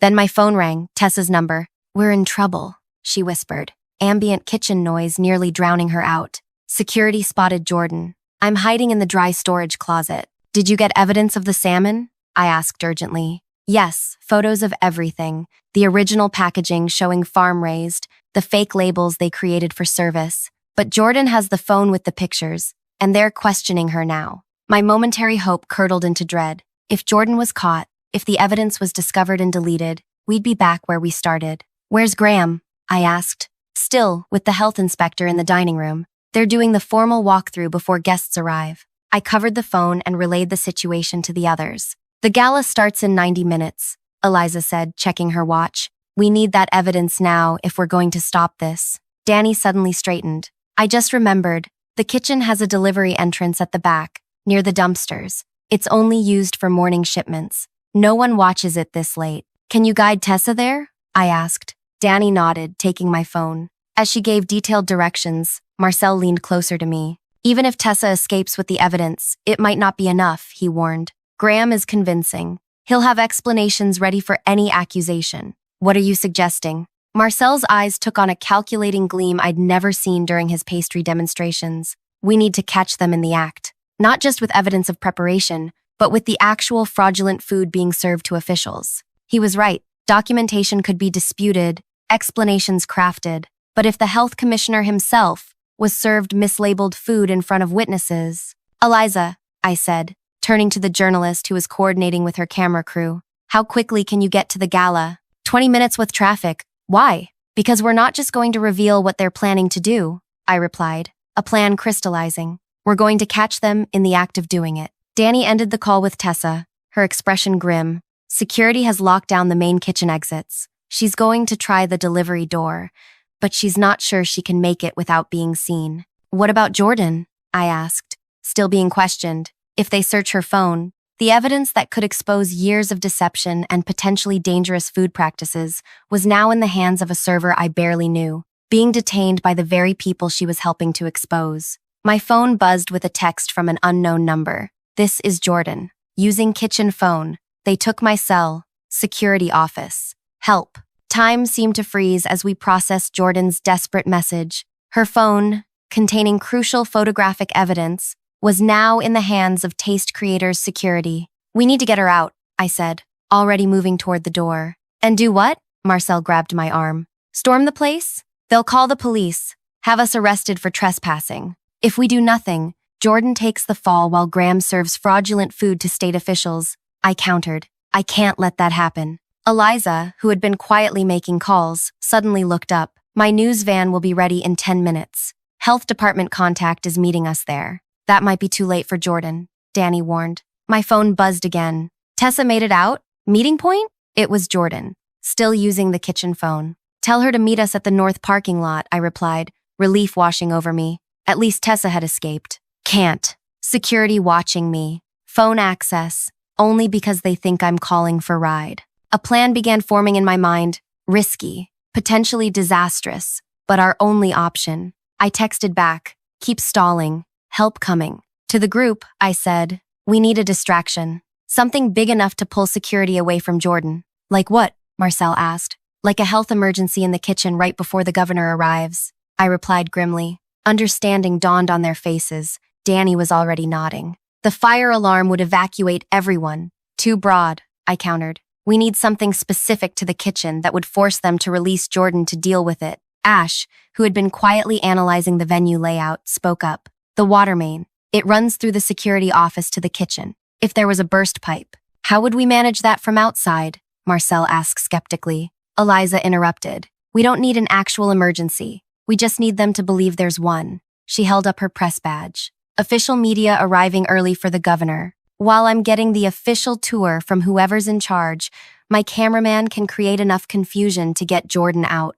It wasn't perfect, but it was all we had. As we piled into cars to head for the venue, I texted Tessa to confirm her location. No response. The knot in my stomach tightened. 20 minutes later, we parked across from the gleaming event center where the governor's charity gala was being set up. Black-tied waitstaff hurried through the main entrance carrying trays of champagne flutes. A red carpet stretched from the curb to the door, still empty of guests who would arrive in the next hour. Eliza straightened her blazer and checked her reflection in the car window. Remember, my job is to distract Graham. Marcel, you handle the kitchen staff. Linnea, you and Danny focus on getting Jordan out. What about me? Ash asked. You're our lookout, I told her. If anything goes wrong, you call Eliza's cameraman to abort. As Eliza strode confidently toward the main entrance, press credentials prominently displayed, the rest of us circled around to the service entrance. Through a side window, I could see kitchen staff in frantic pre-service motion.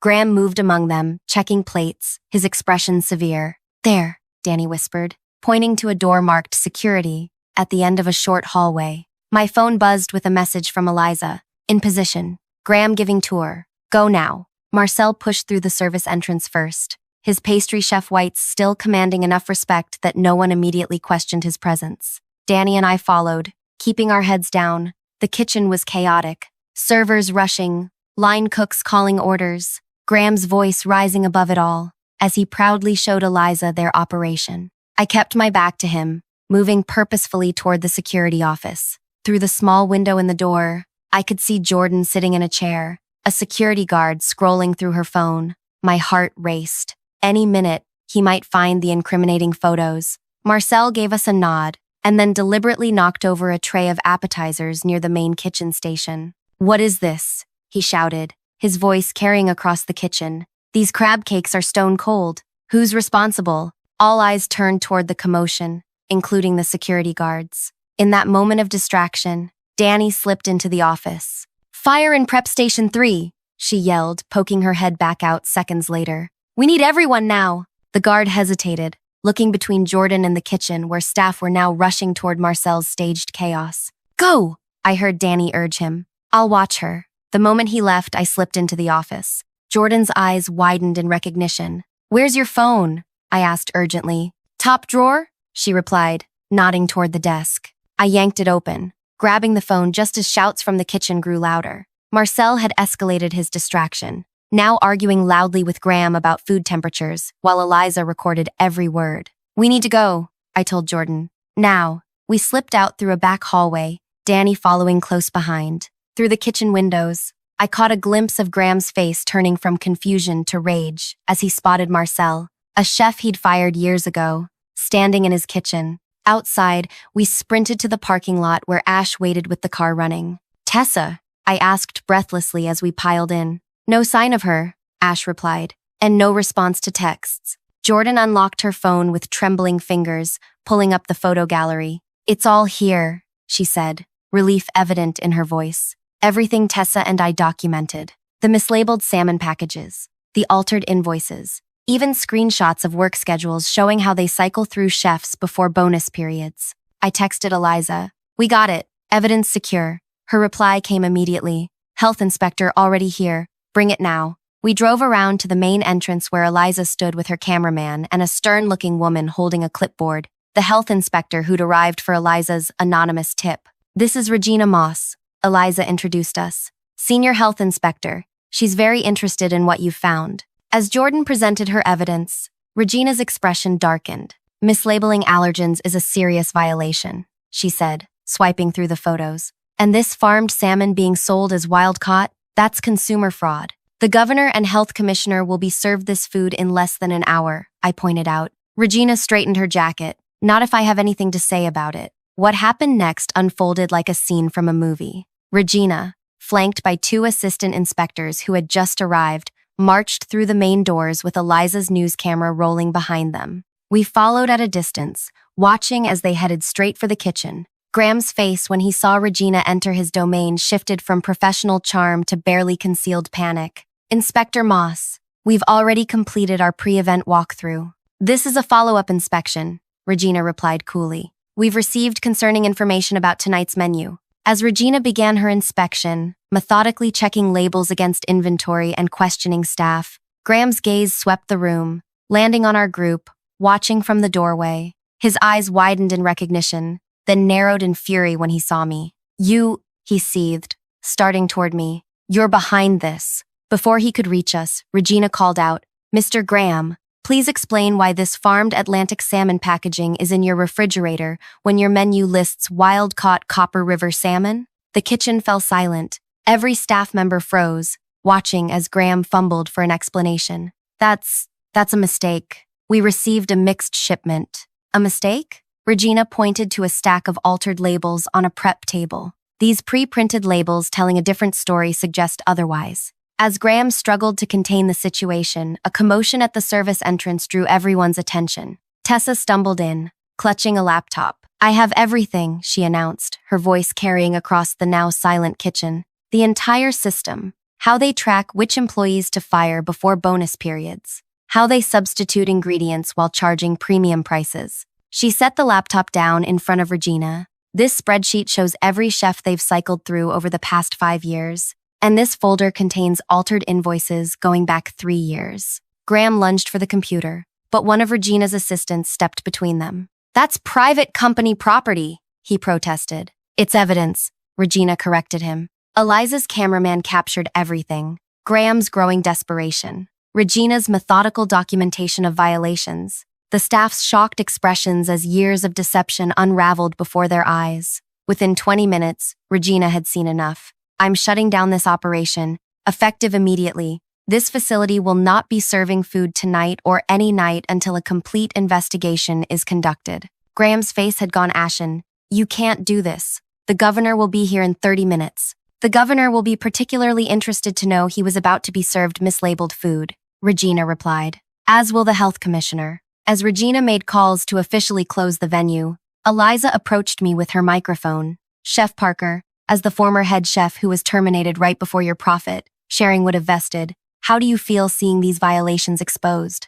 I looked directly into the camera, years of suppressed emotion rising to the surface. "This isn't about me. It's about every chef who was discarded to pad profit margins. It's about every guest who trusted this company with their health and safety. Some things matter more than money. Integrity in the kitchen is one of them." The news segment aired that night, leading with footage of health inspectors shutting down the governor's gala just minutes before guests were scheduled to arrive. By morning, Taste Creator's reputation was in tatters. Their phone lines were flooded with calls from concerned past clients and canceled future bookings. 3 weeks later, I received an unexpected call from the governor's office. "Miss Parker, this is Andrea from Governor Hollister's staff. We were impressed with your commitment to food safety standards, and we'd like to discuss an opportunity." The opportunity, as it turned out, was catering the rescheduled charity gala. The governor had been following the story and wanted to make a statement about supporting ethical business practices. I said yes immediately,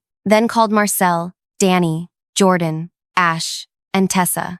"How would you all feel about working together again? I have our first client." We served the governor's gala in a rented commercial kitchen, using quality ingredients exactly as advertised on our carefully crafted menu. The event was a resounding success, with multiple guests requesting our information for future events. As we cleaned up that night, exhausted but exhilarated, Tessa approached me. "I never properly apologized," she said quietly, "for taking your position, for not speaking up when they fired you. You made it right in the end," I assured her. "That's what matters." Marcel appeared at my side, champagne bottle in hand. "A toast," he declared, pouring glasses for everyone, to second chances. "And to karma," added Jordan with a grin. I raised my glass, looking around at these people who had transformed from strangers united by shared injustice into something resembling a family, to new beginnings. 2 months later, we signed the lease on our own commercial kitchen space. 6 months after that,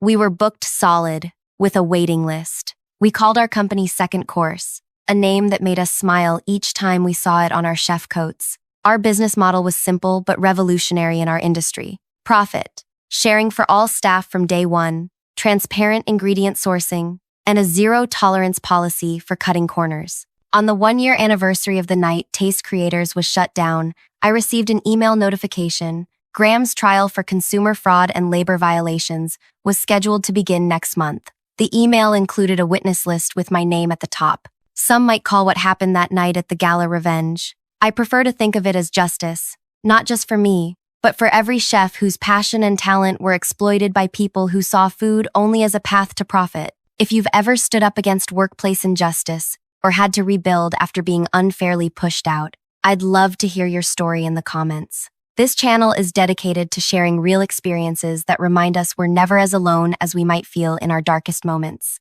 Like and subscribe if you want more stories about professional comebacks and the sweet taste of justice served properly, not cold, but at precisely the right temperature. You have potential, Violet, but management requires a certain maturity that comes with experience. Your numbers are impressive, but numbers aren't everything in leadership. Maybe in a few years, when you've grown beyond these innovative but somewhat impulsive tendencies. I sat perfectly still as Harrison leaned back in his chair, his patronizing smile never wavering. The other 4 executives nodded in agreement, their faces a unified wall of dismissal. My carefully prepared portfolio, documenting how I'd increased department productivity by 35% and secured our largest client ever, sat untouched at the center of the table. "But Richard was promoted to director last month," I said, keeping my voice steady despite the anger bubbling beneath my skin. "He's been here 3 years less than me." Richard brings a steadiness to his decision-making. Amelia, our HR director, chimed in. "He's demonstrated patience and prudence." What she didn't say. Richard was 43. I was 29. "I understand," I lied, gathering my materials with hands I refused to let tremble. "Thank you for your consideration." As I turned to leave, Harrison called after me. "Your ideas certainly have merit, Violet. We'll revisit this conversation when you've had more time to." Season. Like I was a cast iron pan, needing to be broken in. Like my 7 years with the company, longer than 2 recently promoted directors, meant nothing because I didn't have enough wrinkles or gray hair. I closed the door behind me with a soft click, though every cell in my body wanted to slam it. In the empty hallway, I pressed my back against the wall and closed my eyes. The worst part wasn't the rejection, it was knowing I'd been right about why I'd be rejected before I even walked in. "You're too young, too female, too outspoken." My colleague Dana had warned when I mentioned applying for the management position. "They'll never put you in charge, no matter how much money you make them." I'd wanted to prove her wrong. Instead, I'd given 5 people over the age of 50 the satisfaction of putting me in what they believed was my place. My phone buzzed with a calendar reminder. Board meeting, quarterly review, 3 p.m. As head of my department, I was expected to present our results, the same results deemed insufficient to qualify me for advancement. Little did I know that in exactly 3 hours, every person who had just dismissed me would have their perfectly constructed world turned upside down, and I would be at the center of the storm. If you've ever been underestimated, overlooked, or told to wait your turn when you knew you deserved more, stick around. This story might just give you the inspiration, or the blueprint you've been looking for. Like this now if you've ever been judged by your age rather than your abilities, and subscribe to hear how this all unfolds. My name is Violet Keys. At 29, I had already transformed the marketing strategy for a mid-sized tech solutions company that had been stagnating before my arrival. I was brought in as a fresh perspective hire, a term I later realized meant Young person we can pay less than an experienced professional while extracting maximum value from their modern skill set. I'd grown up as the middle child between two brothers, learning early that being overlooked meant having to work twice as hard to be noticed. My parents, a high school math teacher and a nurse, had instilled in me the belief that merit would always win out over politics. What a beautiful, naive thought that had been. After graduating with honors and turning down offers from several prestigious firms, I chose this company because the CEO, Martin, had promised room for growth based on performance, not tenure. "We're not stuck in the dark ages here," he'd said during my interview. "Results speak for themselves." For 3 years, that had seemed true. I rose quickly through my department, earning small promotions as I consistently outperformed targets. Then Martin retired, and Harrison took over with his executive committee of industry veterans. Suddenly, the metrics for success shifted. It wasn't enough to bring in results. You needed to bring them in while conforming to an unwritten code of corporate behavior that valued tradition over innovation, caution over calculated risk, and, most importantly, seniority over skill. I returned to my office after the rejection meeting, closed my door, and allowed myself 5 minutes to feel the full weight of the unfairness. Then I dried my eyes, reapplied my lipstick, and began preparing for the board meeting presentation. My assistant Demi knocked and entered with a sympathetic look. "I'm guessing from your face it went exactly as predicted?" "To the letter," I said, not looking up from my computer. "Harrison actually used the word season, like I'm a piece of meat." Demi leaned against my desk. "So what now, boss? Polish up the resume?" I paused, considering the question. The easy path would be to leave, to find a company that might value what I brought to the table. But something inside me rebelled at the thought. "No," I said finally, "not yet. I'm not done here." What I didn't tell Demi was that 3 weeks earlier, I'd received an unexpected email from Elijah Turner, the chairman of our board, a man I'd met exactly once at the company holiday party. The message had been brief. "Your Q3 analysis impressed me. Would appreciate your thoughts on some broader company concerns. Dinner Thursday?" That dinner had been illuminating. Elijah, unlike the executive committee, asked questions and then actually listened to my answers.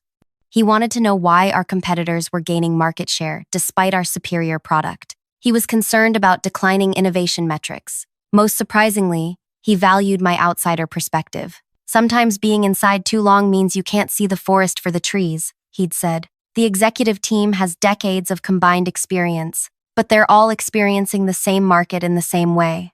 I'd gone home that night and compiled a detailed analysis of our company's strengths, weaknesses, and untapped opportunities. I sent it to Elijah with no expectation of response. 2 days later, he replied with 2 words. "Very interesting." I hadn't heard from him since, and with today's rejection, I wondered if that dinner had been meaningless. Just another executive going through the motions of inclusion without any intention of disrupting the status quo.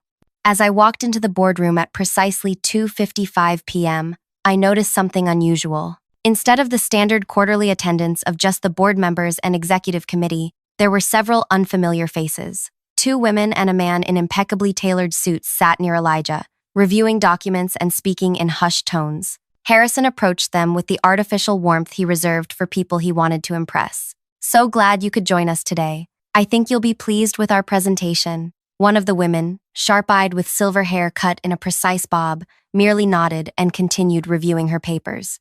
I took my assigned seat at the far end of the table, arranging my presentation materials while trying to appear confident despite the morning's humiliation. Amelia caught my eye and gave me what she probably thought was an encouraging smile.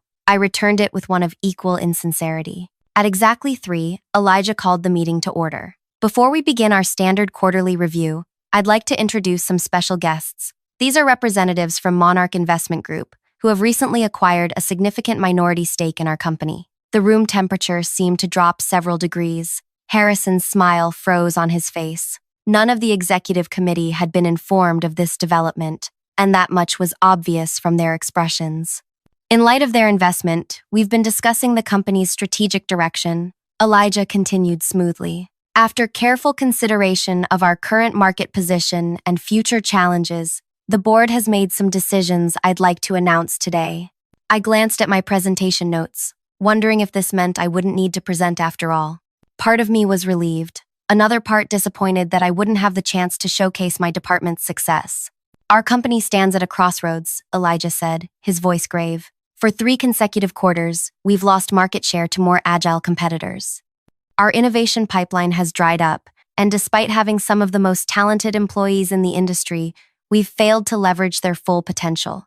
Harrison shifted uncomfortably. If I may, Elijah, you'll have time to speak later, Harrison. Elijah cut him off with unusual firmness. The board has unanimously agreed that we need to take decisive action now. We need leadership that understands both where we've been and where we need to go. The silver-haired woman from Monarch nodded, her eyes sweeping across the room and lingering briefly on me. I had the unsettling feeling she knew exactly who I was.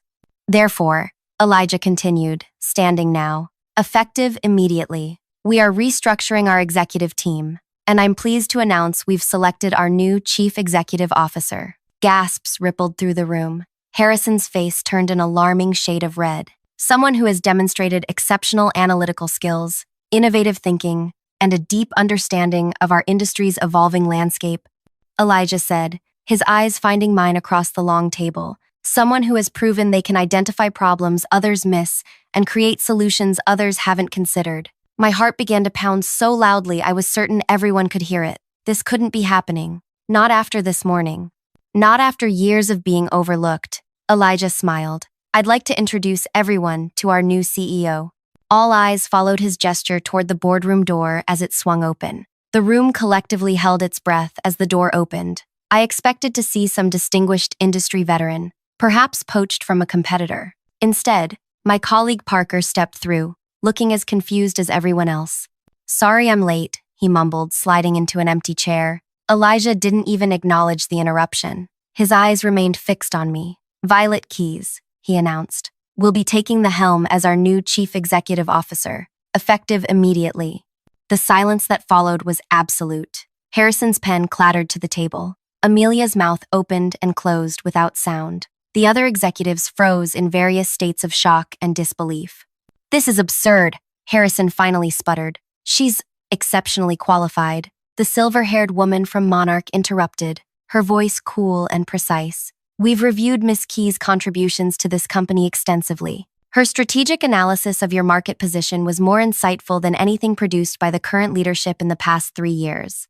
I sat perfectly still, certain that at any moment someone would laugh and reveal this as an elaborate joke. But Elijah was walking around the table toward me, his hand extended. Congratulations, Violet, he said. The board has full confidence in your vision for the company's future.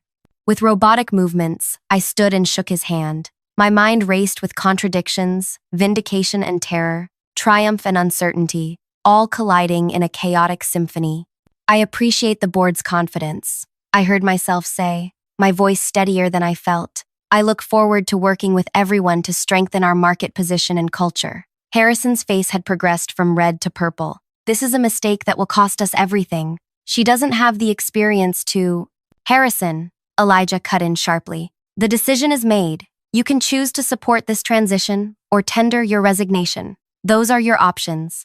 The executive committee exchanged panicked glances. Just hours ago, they'd been a unified front dismissing my readiness for a minor promotion. Now they were facing the prospect of reporting to me. Perhaps, I said, measuring each word, we should continue with the quarterly review as planned. We can address the transition details afterward. Elijah nodded approvingly. Excellent suggestion. Harrison, you were scheduled to begin? What followed was the most excruciating presentation I'd ever witnessed. Harrison stumbled through slides that suddenly seemed inadequate under the scrutiny of the Monarch investors. When questioned about declining margins in our enterprise division, he deflected to Amelia, who faltered through a response about market pressures beyond our control. When my turn came, I presented my department's results with the same thoroughness I'd always shown, neither gloating nor acknowledging the dramatic power shift that had occurred. The Monarch investors asked pointed questions which I answered directly, including admitting where we'd fallen short of my own expectations. Refreshing, murmured the silver-haired woman, who I now knew was Gwen Phillips, Monarch's managing partner. As the meeting concluded, Elijah announced that my office would be relocated to the executive floor immediately. Harrison, Please ensure Violet has everything she needs for a smooth transition. Harrison nodded stiffly, his knuckles white against the leather portfolio he clutched. As people filed out, Gwen approached me. Bold moves make people uncomfortable, she said quietly. But companies that resist necessary change become case studies in business school failures. We're betting you're the right kind of bold. After everyone left, I remained alone in the boardroom, trying to process the seismic shift in my reality. This morning, I'd been deemed too inexperienced for middle management. Now I was CEO of a company with over 300 employees and millions in revenue. My phone buzzed with a text from Demi. What is happening, HR? Just announced your CEO? Is this real? Before I could respond, the door opened and Harrison entered. Gone was the patronizing smile, replaced by barely contained fury. I hope you're satisfied, he said, closing the door behind him. Whatever game you played to manipulate Elijah and the board. I didn't play any game, I interrupted. I simply shared my analysis when asked. The board made their decision. Do you honestly believe you're qualified to run this company? His voice dripped with disdain. You may have impressed them with some flashy presentations, but you have no idea what real leadership entails. I met his gaze steadily. Perhaps not, but I'm eager to learn. Learn? He laughed bitterly. This isn't an internship, Violet. People's livelihoods depend on this company's success. When you inevitably fail, it's not just your career that suffers. His words struck a nerve, voicing my own deepest fears. What if I wasn't ready? What if the board had made a terrible mistake? The executive team won't support you, he continued. They know this is a mistake. You'll be isolated, second-guessed at every turn. Including by you? I asked. Harrison's expression hardened. I've given 20 years to this company. I won't watch it be destroyed by a diversity hire designed to please investors. The insult landed like a slap. Before I could respond, he placed a USB drive on the table. The transition files you'll need, passwords, accounts, active negotiations. He turned to leave, then paused at the door. 1 quarter? That's how long you have before the board realizes their mistake. I'll be waiting. After he left, I sank into the chair, the initial shock giving way to the enormity of what lay ahead. Harrison was right about one thing. I would face resistance from every angle. The executive team would be looking for any mistake, any sign of weakness. The board would be watching for immediate results. The employees would be confused and uncertain. And beneath it all, a question nagged at me. Why had Elijah and the board really chosen me? Was it truly based on merit, or was I being set up as a scapegoat for deeper problems? My phone buzzed again with messages from confused colleagues, but I ignored them. Instead, I picked up the USB drive Harrison had left, turning it over in my palm. My future, and the company's might, very well depend on what was contained in these files. The next morning, I arrived at 6, 2 hours before the office typically stirred to life. A security guard I'd never seen before nodded respectfully as I approached the executive elevator I'd never been authorized to use. Congratulations on the promotion, Miss Keys, he said, swiping his card to grant me access. Thank you. I paused, searching for a name tag. Ben, he supplied. Been here 15 years. Good to see some new blood upstairs. The executive floor was eerily quiet, the plush carpet absorbing my footsteps as I navigated toward the corner office that had been Harrison's yesterday and was supposedly mine today. The door was unlocked, but the room was stripped bare. No personal items, no photos, no books, just empty shelves and a mahogany desk with a single folder centered on its polished surface. Inside the folder was a handwritten note. The king is dead. Long live the queen. Don't get comfortable. H. I crumpled the note and tossed it in the trash, then spent the next hour connecting my laptop and reviewing the files Harrison had provided. Most seemed straightforward. Budgets, projections, client contracts, but several key files were corrupted or password protected with credentials he hadn't shared. At 8:30, my new executive assistant knocked and entered. She was older than me, by at least 20 years, with a perfectly maintained appearance that suggested nothing ever escaped her notice. Ms. Keys, I'm Nora. I've been executive assistant to the CEO for the past 17 years. Through 3 different CEOs, from what I understand, I said, extending my hand. I'm looking forward to working with you, Nora. She shook my hand with professional courtesy, but her expression remained neutral. You have a full calendar today. The executive committee expects to meet with you at 9. Following that, you have calls with our top 3 clients who are concerned about the leadership change. HR needs your signature on several documents, and Elijah Turner requested lunch. Thank you. Could you add one more meeting? I'd like to gather all department heads at 4. Nora made a note. Of course. Will there be anything else? Yes. Could you find out who changed the locks on the file cabinets in this office overnight? Her expression didn't change. I believe Harrison had concerns about sensitive information. I can request new keys if you'd like. Please do. And Nora, I understand your loyalty to Harrison. He was your boss for a long time. But I need to know, will that loyalty be a problem for our working relationship? For the first time, a flicker of something, respect, perhaps, crossed her face. I'm loyal to this company, Miss Keys. My job is to support the CEO in doing what's best for the organization. Currently, that's you. As she turned to leave, I called after her. One more thing. Could you please ask Demi from my old department to come up? I'll need her help today. At precisely 9 o'clock, I entered the executive conference room, where the same people who had denied my promotion 24 hours earlier now waited in uncomfortable silence. Harrison was noticeably absent. Good morning, I said, taking the seat at the head of the table.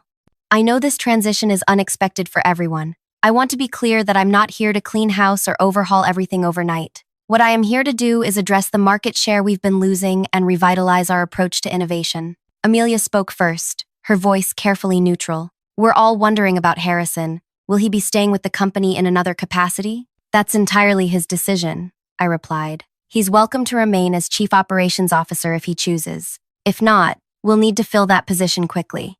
And the rest of us? Asked Gerald, our aging CFO. Should we be updating our resumes? I looked around the table at these people who had dismissed me, underestimated me, and likely still thought I was unqualified. My instinct was to reassure them, to try to win their approval and cooperation. But something told me that approach would be perceived as weakness. That depends, I said instead. I need people who can embrace change and contribute to our growth. If that's you, there's a place for you here. If not, I let the implication hang in the air. The tension in the room was palpable. These people had never seen me as anything but a subordinate. Now I held their professional futures in my hands, and they were realizing it in real time. I'll be meeting with each of you individually over the next week, I continued. In the meantime, I need complete transparency. No hidden agendas, no withholding information, no sabotage. We succeed together or fail separately. As I stood to leave, my phone buzzed with a text from an unknown number. Check your personal email immediately. You need to see what Harrison didn't want you to find. A friend. I excused myself quickly, citing another meeting. Back in my office, I opened my personal email on my phone rather than the company network. The message had no subject line and came from an anonymous address. The body contained only a link to a secure file-sharing service and a password. My finger hovered over the link. This could be anything. A trap, malware, or legitimate information. Who would risk reaching out to me this way? On my first day, I made a decision and clicked, entering the password. The screen filled with documents, hundreds of them, financial reports, email chains, meeting minutes spanning back 3 years. As I scrolled through, a pattern emerged that made my stomach tighten. These weren't random files. They told a very specific story, one of deliberate mismanagement, suppressed innovation, and something far more troubling. A knock interrupted my racing thoughts. Demi entered, her eyes wide with excitement. Boss, or should I say, CEO boss, this is insane. How did— Close the door, I said quietly. Her smile faltered as she took in my expression. What's wrong? I need your help with something, but it stays between us. Completely confidential. She nodded, suddenly serious. Of course. I turned my phone toward her. I need you to verify these without using company servers or leaving any trace. Can you do that? Demi's eyes scanned the screen, her expression shifting from confusion to shock. These are— Yes. Can you do it? Give me 48 hours, she said. The rest of the day passed in a blur of meetings. The client calls were particularly challenging. All 3 expressed concerns about inexperienced leadership, using almost identical language, suggesting Harrison had been making calls of his own. At lunch, Elijah provided more context about the board's decision. The truth is, we've been concerned for some time, he admitted, as we sat in a private dining room of an upscale restaurant. Performance indicators were sliding, but Harrison always had plausible explanations. Then Gwen from Monarch started asking harder questions during their due diligence process. And my analysis caught her attention? It did more than that. It confirmed suspicions we already had but couldn't prove. He leaned forward. Violet, there are aspects of the company's operation that may be problematic, things the board wasn't fully informed about. What kind of things? His expression turned guarded. I've said too much already. Just know that your appointment wasn't a snap decision or a diversity gesture, despite what some might claim. You earned this through insight and integrity. That afternoon, I gathered the department heads. 15 people representing every aspect of the company's operations. Some I knew well, others I'd barely interacted with. All looked uncertain about why they were there. I've called you together because you're the backbone of this company, I began. You lead the teams that make everything happen. You know your departments better than anyone. Their strengths, weaknesses, untapped potential.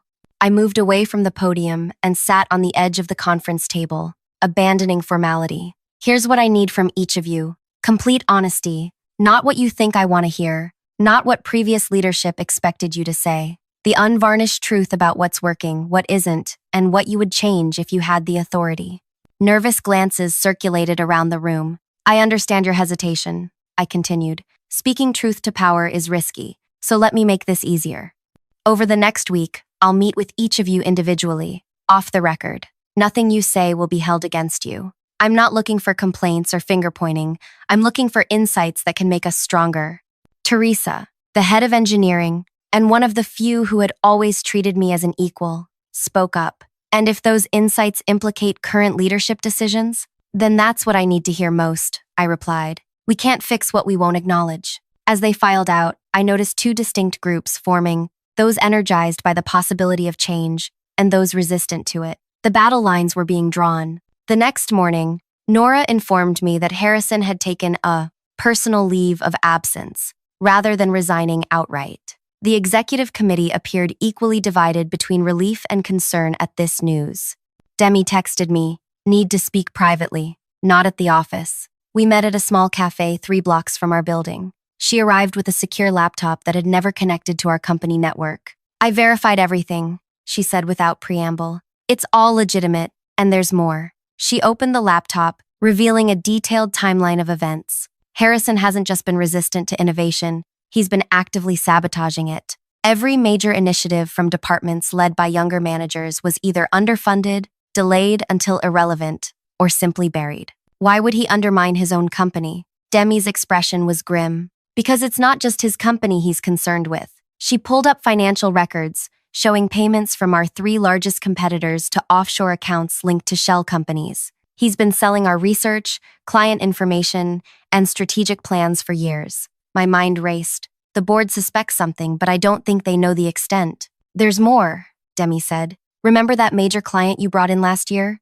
The one Harrison insisted on taking lead on after you did all the groundwork? I nodded, the memory still stinging. He's been systematically overcharging them while delivering less than contracted services. They're being audited next month, and when they discover the discrepancies, they'll sue us into oblivion, I finished. But who sent these files? Who would have access to all this information? I think I know, Demi said. The metadata on some of these documents shows they were last accessed by Nora's credentials. The revelation hit me like a thunderbolt. Nora, Harrison's trusted assistant for years, had been the one to reach out. But why? Over the next 2 weeks, I worked 18-hour days learning everything about our operations while conducting private meetings with department heads. The picture that emerged confirmed what the documents had suggested, a company being hollowed out from within by its own leadership. I also discovered why Nora had helped me. During our one-on-one meeting, she revealed that Harrison had taken credit for her financial analysis work for years, blocking her advancement while using her insights to bolster his reputation.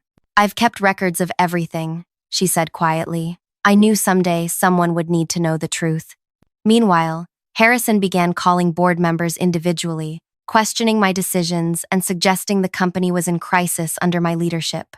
Elijah warned me of these attempts, but assured me the board remained supportive. For now. Then came the first major test. Our largest client, the one being systematically overcharged, contacted me directly, requesting an urgent meeting. Their financial audit had indeed uncovered the discrepancies Demi had warned about. I had 2 choices: deny knowledge and blame Harrison's administration, or take responsibility as the company's new leader. I chose the latter, meeting with them personally to address the issues.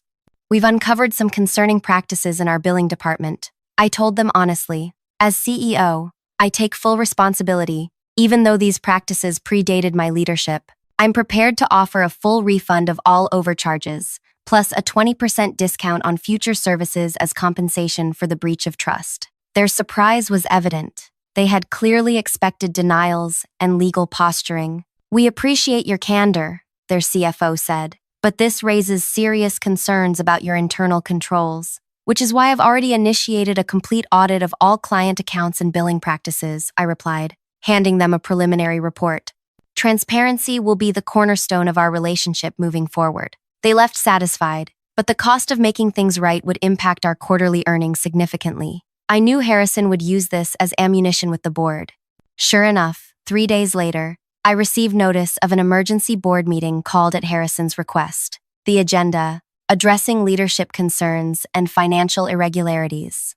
The night before the meeting, I barely slept. Everything I'd worked for could unravel if Harrison successfully convinced the board I was in over my head. The financial hit from correcting his misdeeds would look like my failure. His years of relationships with board members could outweigh my weeks of progress. As dawn broke, my phone buzzed with a message from Elijah. Be prepared. Harrison has gathered significant support. This won't be easy. I arrived at the boardroom early, arranging my materials with shaking hands. Board members filed in, their expressions unreadable. Harrison entered last, impeccably dressed and radiating confidence. He nodded curtly in my direction before taking his seat. Elijah called the meeting to order. Harrison has raised concerns about the company's direction under new leadership. He's requested time to present his perspective. Harrison stood, straightening his tie. Thank you, Elijah. Members of the board, I come to you today not out of personal grievance, but out of deep concern for the company we've all worked so hard to build. He launched into a meticulously crafted presentation highlighting the financial impact of my decision to refund our largest client, projecting devastating consequences for our quarterly results. While honesty is admirable, he said smoothly, inexperience has led to an overreaction that threatens our financial stability. This situation could have been handled through standard dispute resolution without such drastic measures. Board members nodded. Some took notes. My heart sank as I watched them responding to his polished delivery. Furthermore, Harrison continued, morale has suffered as hasty reorganizations have created confusion throughout the organization. Several key employees are considering departure, and clients are expressing concern about stability. He paused, looking directly at me. I take no pleasure in saying this, but the experiment has failed. For the good of the company, we need experienced leadership now more than ever. As Harrison sat down, the room fell silent. All eyes turned to me. I stood slowly, my mind racing. This was the moment everything would either fall apart or come together. 3 weeks of investigation, countless hours of planning, all leading to this confrontation. Thank you, Harrison, for your concern, I began. Before I address the specific points you've raised, I'd like to share some information the board should consider. I connected my laptop to the projector and pulled up the first document, a financial analysis showing the systematic overcharging of not just one, but 17 major clients over the past 3 years. The refund I authorized wasn't an overreaction. It was the bare minimum required to prevent a lawsuit that would have exposed much more. I clicked to the next slide. These are communications from Harrison to billing, instructing them to implement these overcharges while keeping clients in the dark. Harrison's face flushed. This is absurd. Those documents are clearly falsified. Are they? I asked calmly, clicking to another slide, because the billing department provided original emails with full headers and metadata, and our database logs confirm when and how these changes were implemented. Board members began whispering among themselves as I continued through the evidence, documentation of innovation, suppression, client mismanagement, and the systematic undermining of younger managers who posed any threat to Harrison's authority. But most concerning, I said, pulling up the final documents, are these financial transfers linking Harrison to our 3 largest competitors. The room erupted in chaos. Harrison shot to his feet. This is slander, a desperate attempt to divert attention from her own failures. Elijah raised his hand for silence. Harrison, these are serious allegations. Do you deny them? Of course I deny them. These documents could easily be fabricated. There's no proof. Actually, came a voice from the doorway. There is. Nora entered, carrying a thick folder. I've maintained records of every transaction, every directive, every client interaction for the past 17 years, including audio recordings of meetings where these decisions were made. Harrison's face went ashen. Nora, what are you doing? What I should have done years ago, she replied, placing the folder on the table. Telling the truth. What followed was the most thorough dismantling of a career I'd ever witnessed. For 2 hours, the board reviewed evidence of Harrison's systematic betrayal of the company's interests. With each revelation, his denials grew weaker, until finally he sat in stunned silence. When the last document had been examined, Elijah addressed Harrison directly. In light of this evidence, the board requests your immediate resignation. Should you refuse, we will pursue criminal charges for corporate espionage and fraud. Harrison looked around the table, searching for any ally, any sympathetic face. Finding none, he stood stiffly. You'll be hearing from my attorneys. He stormed out, the door slamming behind him. In the silence that followed, I felt no triumph, only a hollow vindication. I wish it hadn't come to this, I said quietly. Gwen from Monarch spoke for the first time. Don't. He created this situation through years of choices. You simply brought them to light. Elijah nodded in agreement. The question now is how we move forward. I straightened my shoulders. I have a plan for that too. Over the next 6 months, we completely restructured the company. The old executive committee was disbanded, replaced by a leadership team that blended experience with fresh perspectives. Merit became the only criterion for advancement, regardless of age or tenure. We implemented transparency in all client relationships, even when it meant admitting past mistakes. Initially, this hurt our bottom line, but client retention improved dramatically as trust was restored. Most importantly, we created clear pathways for innovation, ensuring good ideas wouldn't be buried because of office politics or threatened egos. When the year-end results were tallied, we had recovered our lost market share and expanded into 2 new sectors. Employee satisfaction scores reached their highest point in company history. At the annual company meeting, I stood before all 300 employees, feeling a profound sense of closure. 1 year ago, I was told I lacked the maturity to lead a team of 5. Today, we've proven that leadership isn't about age or time served. It's about vision, integrity, and the courage to challenge broken systems. I paused, looking around at faces both familiar and new. My revenge against those who underestimated me wasn't taking their jobs or humiliating them publicly. It was creating a company where that kind of discrimination can never happen again, where your value is measured by your contribution, not your birth certificate.